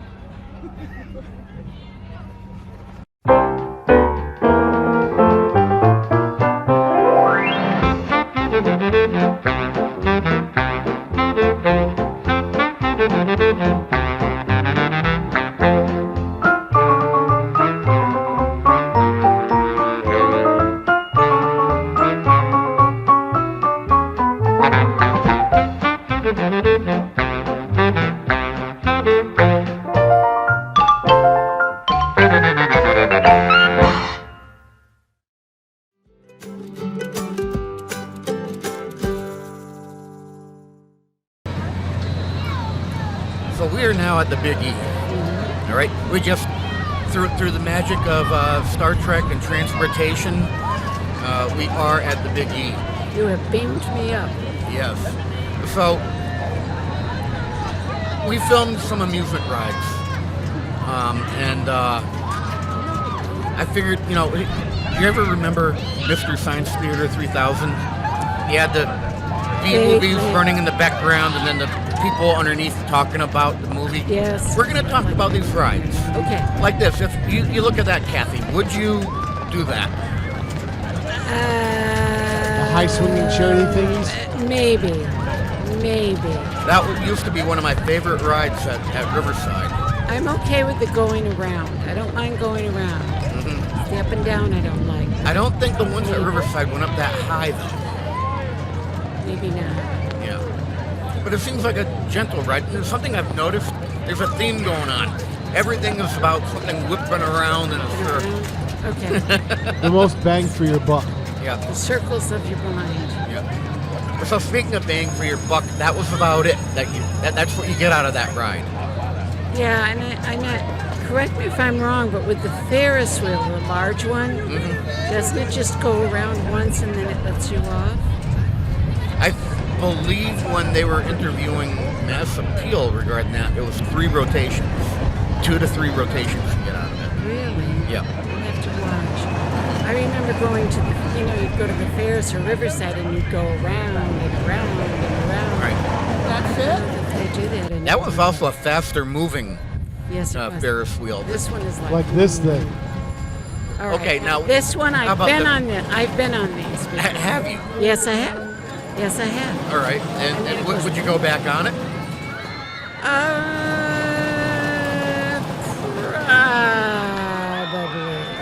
Probably. That's a full loop. So Would you? It's not like the pirate I ship know, it goes one. up and around. Yeah, I know.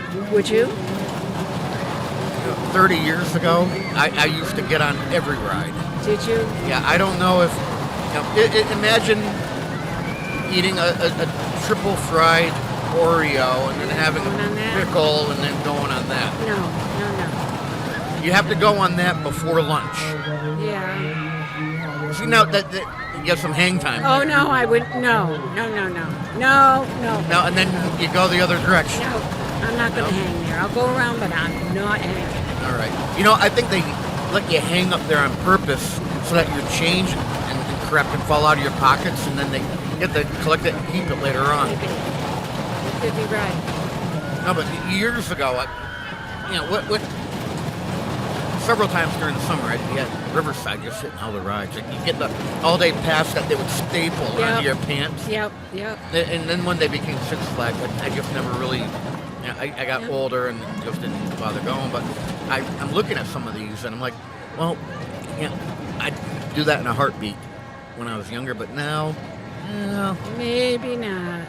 Not so much. Well, you have 2 or 3 beers and go on that. I mean, come on. No. And they're the warm, fair type of beers that you walk around with. No. I'm not drinking that. All right. Not happening. All right, what's this one? So this one, it's. I think I counted 5 axi that it rotates on. Axi being the plural form of axis. I gotcha. Let me see what they're doing. So it looks cynical, and once it gets going, you're gonna see this thing pulling off multiple different axes. Oh no. All right, but that's not. Now it starts to spin, and then the individual seats spin as well. I don't think so. Now, what bothers me is my father was a tool maker and he owned a machine shop, so I know a thing or two about metal because I was around it when I was growing up, and I know about how metal is stressed, and I know all these things, and I know all these things are checked and tested and inspected, but I still know you know why? how there's stress on metal. You know the story behind that? Go ahead. Who am I talking to? Former Pete Coles.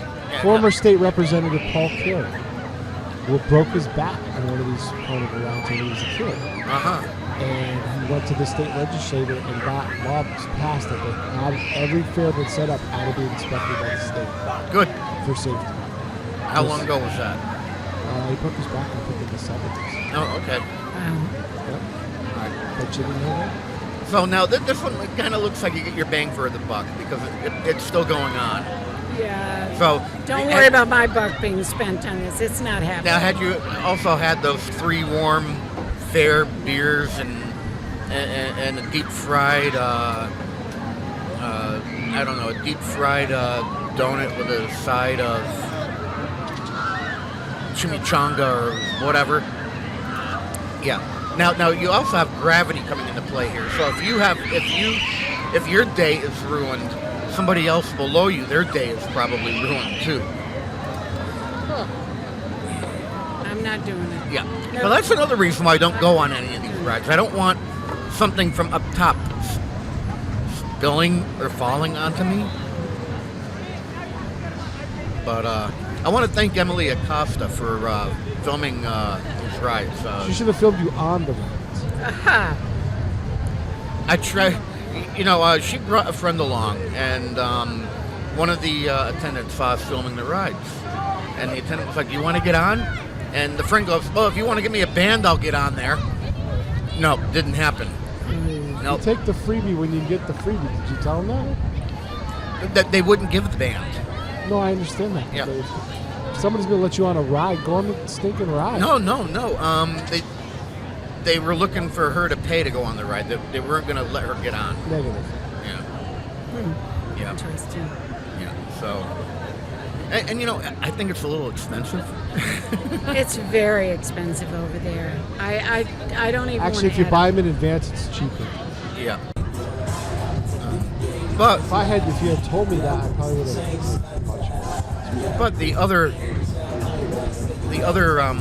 thing going on here is it might be easier just to show up to this, go to the Midway, and get on the rides, and then dealing with Six Flags. And Midway pass is $35 midweek. So that's Monday through Friday. You know, if you get the if you get the pass, it's worth it.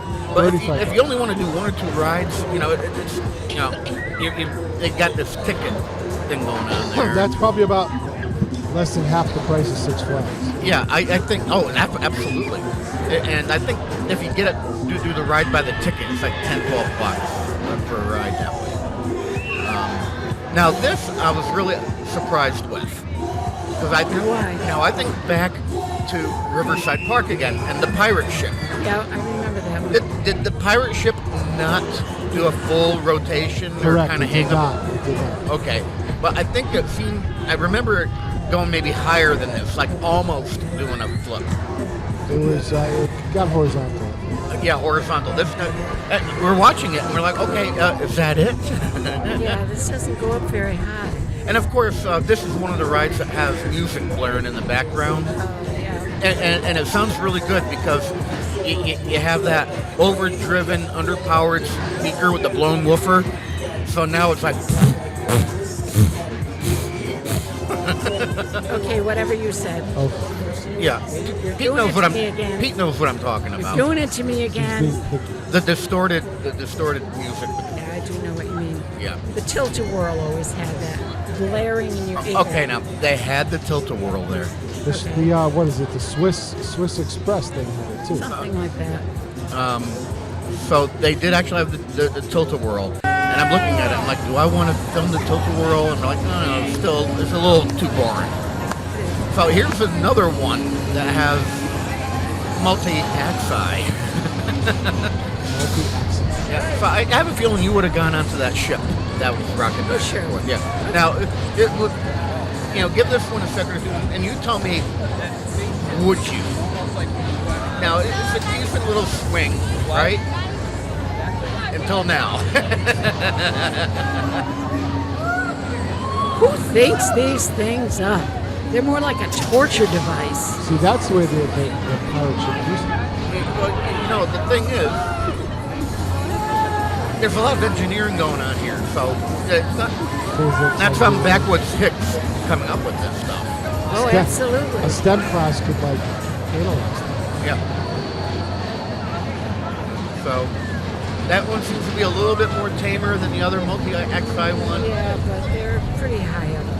Okay, so it's the heights for you and not the motion? The motion doesn't bother me. It's the roundabout motion. Now, I know people who can't go around. The rounding motion doesn't bother me. It's that dipping up and down like on a coaster? On a roller. I can't. I can't. My stomach just drops right out of me. It's just, I forget. But what next. Okay, I remember what's next. You put this together. I love the background that you put in there. I love that. That is so effective visually. Thank you. All right, so we all know what's going to happen here. Oh, no, I will never. My kids have been on these, and my husband's been on these. I will never go on it. I watch them. I watch them. No. I love how it just hangs there. But this is the drop. And you anticipate You don't know when it's going to happen. Yeah, okay, is it going to happen now? No, it's going to happen now? No, is it going to happen now? No, is it going to happen now? Nope. Now? Nope. Oh, come on. Drop, would you? Yeah, get me the heck off here. That's what I would be thinking. Get me off. Man, they're waiting there a long time, huh? Holy smokes. I didn't realize how long it was until I'm watching it now. That is a long wait. Oh my gosh, can you imagine what's going on in your head up there right now? No. Oh. Now, I was expecting it to bounce back up and go up and down a few times, but that particular one, that's it. That didn't look that fast to me. No. No. We were also a little further back than what we could have been, so it looked a little slower, but... Okay, now. No, I don't like these either. Remember this thing at Riverside Park called the rotor? Yes, and the floor drops out. Yeah, well, yeah, this is similar to the rotor. It's a little different. But you get into the rotor, and they say to you right at the beginning of the first, okay, no turning upside down. They did not let you do that. So the rotor would start spinning up, the floor would drop, and what did young Kenny do? Turn upside down. Turned upside down. Peaked himself. So, you know, you just can't stop that ride. It has to do its cycle. And I got yelled and screamed at. Oh, yeah. Didn't keep me from going back on it the next time I was there. But now, instead of the floor dropping out on this one, once it gets up to speed, you get a pretty decent tilt going on. Yeah, I've seen those tilts, yeah. Yeah. So, is that one that would... I've done that one. All right. Would you do it now? Yeah. Well, it's hard to say. I'm not really big in amusement rides anymore. Like you said, 20 years ago, yeah, let's do it. Hey, kidding, 20 years ago, you were in your teens. Yeah, right. Still middle-aged. Still older than you.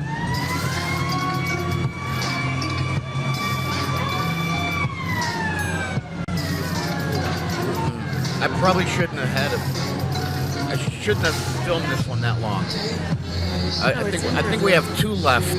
I like the looks of it though. With the sky behind, it's a good shot. It's a fabulous shot. Yeah, I gave Emily the basic direction that I wanted it shot in, and then it was up to her to figure out, what she wanted to do.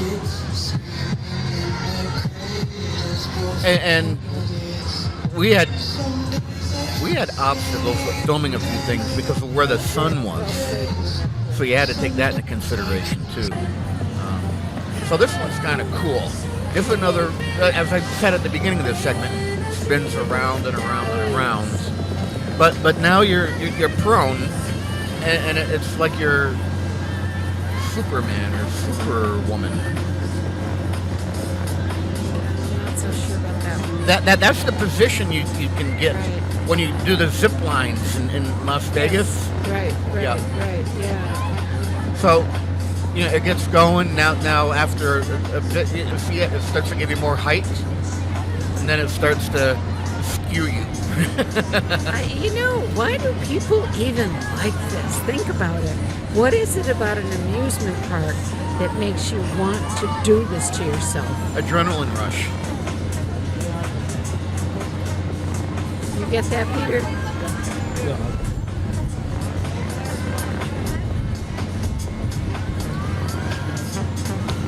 See, now at that point, you're like up and flying off into the sky. That's what it would feel like, yeah. Mm-hmm. Absolutely. Absolutely. And there's nothing underneath you. Nothing underneath you, folks. Remember that. Nothing. I didn't really look at how they secure you on that one.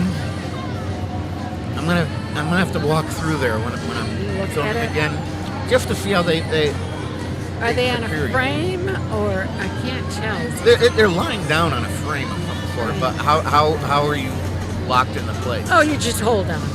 You just hold on tight, carefully. Yeah. I did that once when I was paragliding in the Bahamas, and I ended up in the water anyway. Okay.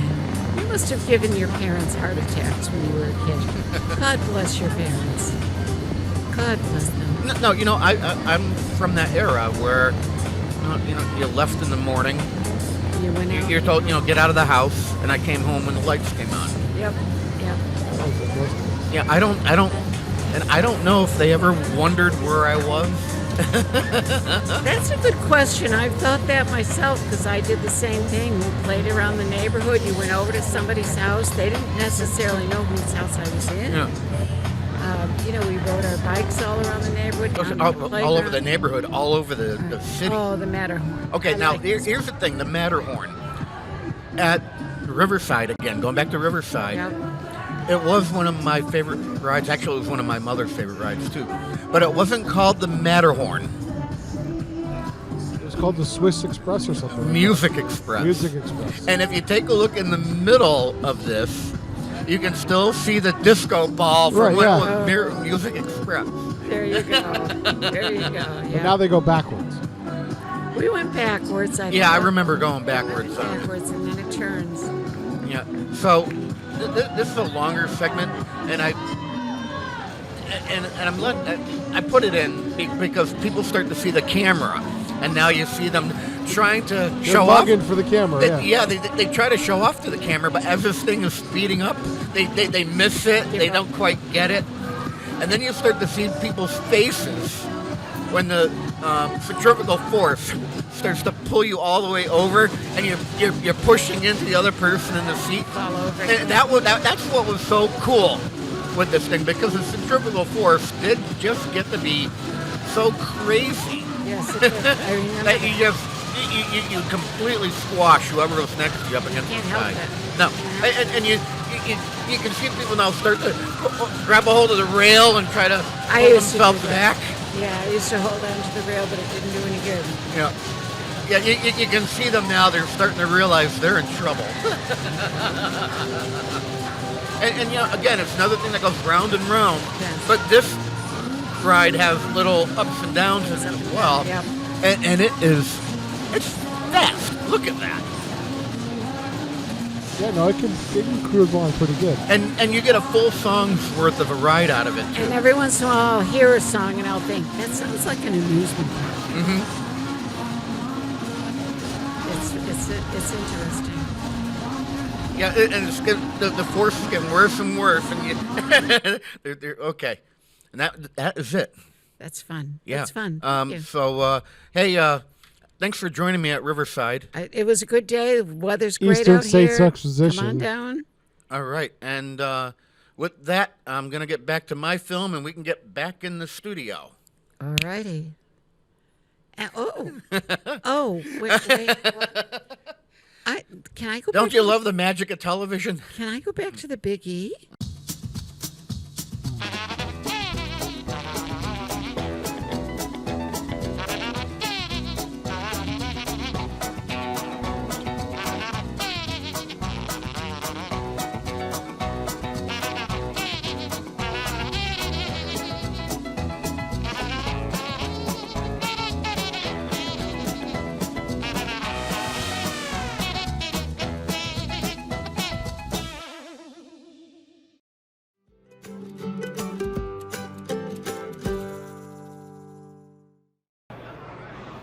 So we have now made our way into the Better Living Center here at the Eastern States Exposition, and I'm not 30 seconds in through the door, and this gentleman says, "Do you want a video?" Yes. So I said, "You know what? Let's do a video." Let's do a video. Who are you? Dimitri. Okay. Where's my pass? Yeah. Well, I there we go. Yes, Dimitri. Yep. Right. What are you doing here? I help the owner sell the tables. And what are we selling today? This table's right here. Okay, so this table is something you can carry around, and Dimitri is going to show us just how easy it is to open up. Okay, start from the bottom. From this top. Sorry, man. Then when you front this up, this is you're standing on the top of it. This, it'll be right there because it's not working right. No, can I go there? Because I need the level. Yeah. Sorry, guys. The carpet's not good. Right here it's perfect. So Dimitri, you said that we needed to level it out. Yeah, so make Okay. sure it's level. When you stand it up, it's holding so heavy, easy. So you get, if you want to do the shit rock anything, it's the best thing to do. Mm-hmm. If you want to get the chairs, you open this one. That's it. Now, what does something like this cost? I have to wait for my boss. My boss does the prices. I'm just you going think to it's here, so it must be reasonable, right? Yeah. Everything's here is reasonable. Yep, people buy them. Yeah, not only prices are reasonable, but people are reasonable. Oh yeah, you're right. Have you come across anything unreasonable yet today? No. No. Okay. I think that's pretty cool, and it can probably even support someone Like if it sits like my here. of my weight. So it's easy. Now, when it's closed up and you're carrying it, do you know how much it weighs? I can show you. I show how to close it. You can test it. All right. You close it this way.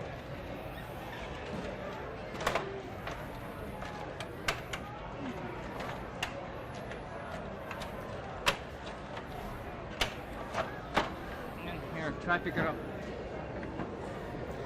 It's about 12 pounds.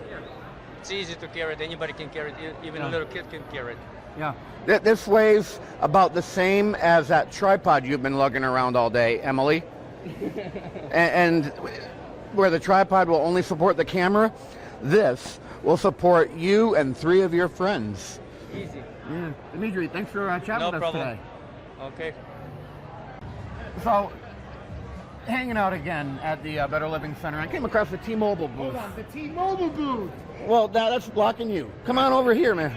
Get in there, guys. Come on. We're at the T-Mobile booth. Now, I got to tell you all a story now about T-Mobile and myself.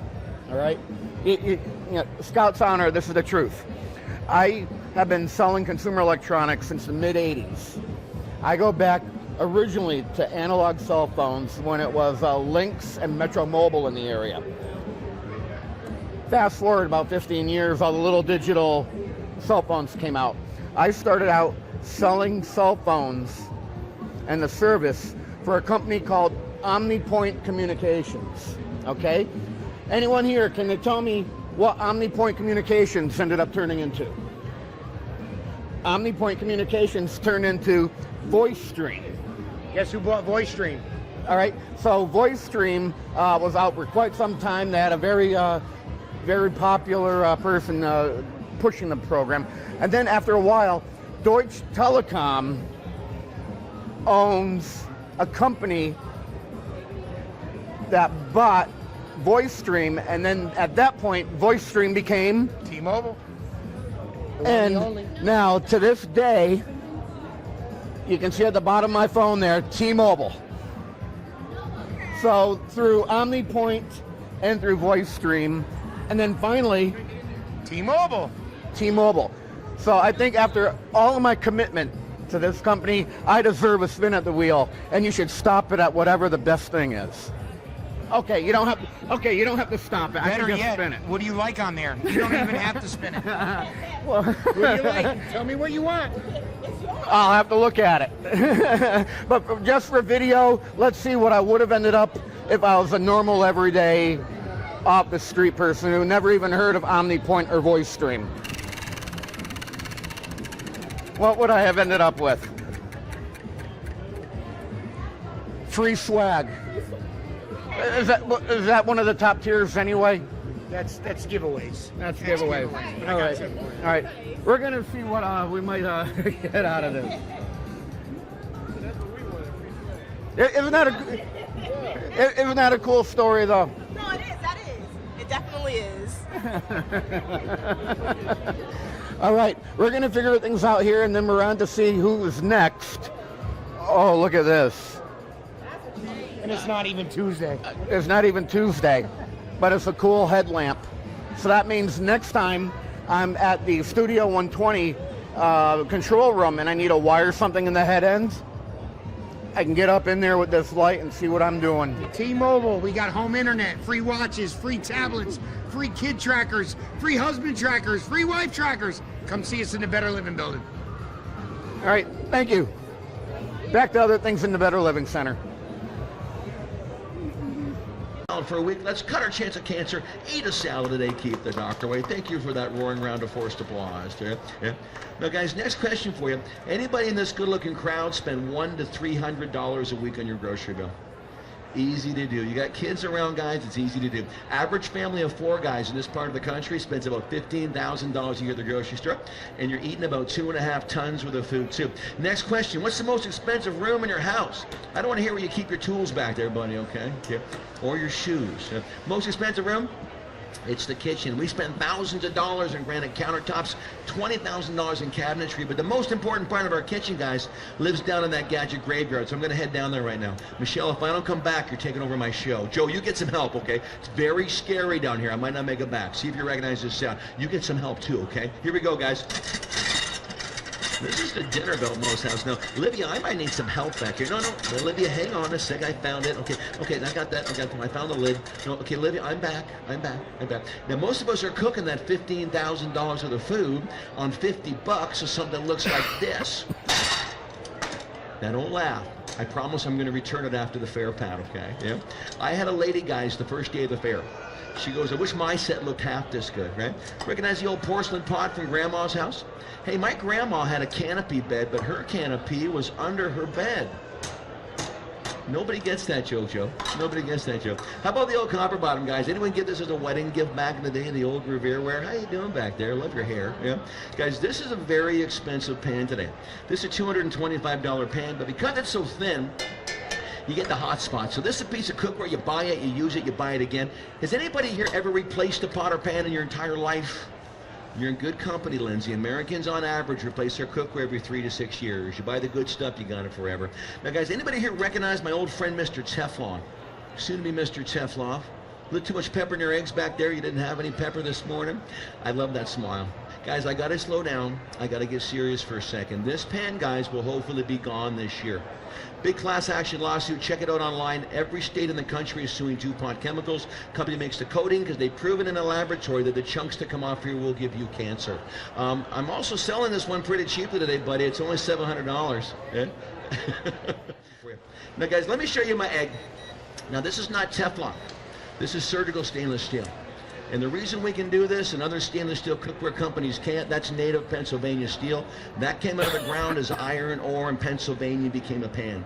Coolest part of the show is happening right now. What's your name over there? Debbie? Let's give Debbie a big round of applause. She's going to help us out here today. I've never done this live in front of an audience. Yeah. What's your husband's name there, Deb? What? Bill? Alan, okay. Deb, I want you to put your head back as far as you can like that and close your eyes and open up your mouth like that, okay?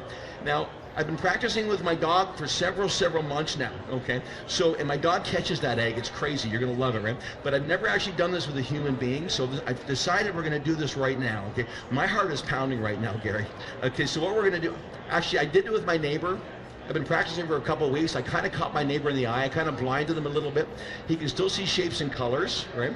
But he got a bunch of money from some insurance policy, and I got money too because they said I was traumatized, right? But I'm okay. I'm okay. So what we're going to do there, it's Deb, right? Deb, close your eyes real tightly. Put your head back like that. I'm going to cover my eyes like this. I cannot see you. Now you're going to say, when I count down, you're going to go Tim. I'm going to use the sound of her voice, Pat, to put the egg right over your head into her mouth. You guys ready to do this? Coolest part of the show, guys. You're going to love this. I'm all set, okay? Here we go. Ready? 3, 2, 1. She's crazy. Whatever drugs you're on, I've been doing that gag for 13 years. I've had 2 people do what you just did. You are crazy. Give her a round of applause. Whatever drugs she's on, I want half of them right now. Hey, guys, we're going to go ahead and flip this egg. How high do you guys want to go? Give me a number back there. How high? 5 inches? I can do 5 feet. Can you do 5 feet? Get up here and do 5 feet. You know? Yeah. Hey guys, if I can do 8 feet, will you guys clap for me? Now, if I miss it and it lands on Gary, we're gonna laugh then clap. Okay, so I'm gonna get this egg out of the booth. You guys ready to do this? Okay, I'm counting on you, Al. I'm counting on you. Here you go, guys. Ready? Here we go. Ready? Let's see if we can do this, guys. Ready? 1, 2, 3. 1 clap. Just 1 clap. I broke the yolk, Lindsay. I guess the yolk's on me, huh? Yeah. Hey guys. And we are still at the Better Living Center, and who am I with now? I'm Denard Hagner from Fairbanks, Alaska. Alaska. All right. You know, there's been times where it's warmer in Alaska than it is around here. Exactly. Probably today's one of them. I hear that. Yes. So what are you pushing here? What are you hawking? This is a chaga. It comes from the birch tree in Alaska. We got invited to come down here to the Big E to share what we found in Alaska. It's a great food. You know, a lot of different countries, they use it for health benefits, but we only sell it here as a food. You know how blueberries are high in antioxidants? Right. 80 times higher than blueberries, the highest antioxidant of any food. And we make a tea out of it, and it's good Yeah, especially on a day like today. I've been mixing some up with ginger and sharing it with the people, and they're very surprised at how good it tastes. Right. And now, did I hear you say it's from the root, or is actually part of the tree? Yeah, no, what happens is the birch tree gets a blemish on it or a weak spot. The spores go through the root system to heal the tree. As it heals a tree, it starts taking the nutrients out of the tree and store them in this. So this is like a nutritional warehouse of over 30 years. That doesn't look very delicious. No, it don't, but I'll tell you, it tastes like a weak black tea. It's very, very soothing, and it's very enjoyable once you start brewing it. What are some of the health benefits that are claimed from that? Well, there's a lot of research done on it. Immune system. They say it's everything starts in the gut. Right. If we get the gut taken care of, everything else kind of falls in place. So we do. A lot of people use this for gut health. Right. Right. So before we head on here, if someone actually wants to learn more about this, do you have information on a website? You bet. They come to our website. We're arcticchaga.com. That's right up there. You can see on the back, arcticchaga.com. They can go to our website. They can learn a lot of things about chaga, or if they have any questions, they don't necessarily have to go to my website. Just Google the word chaga. C-H-A-G-A. This is brand new for me. Yeah, Never but heard what of it. makes ours pristine is the location. The location is the key for chaga. There's chaga anywhere where there's birch trees, but when you go farther north to Alaska, where we are up near the Arctic Circle, it's like the super chaga. Yeah, do you think the daylight and nighttime cycles have something to do with that? And the northern lights, the energy, the aurora pristine, borealis. The aurora borealis. We come, we're in an area where where man's never even touched the ground before. Right. So it's pristine and it's clean. Great. Thanks for taking the time out. You bet. Thank you. All right. Thank All you. right.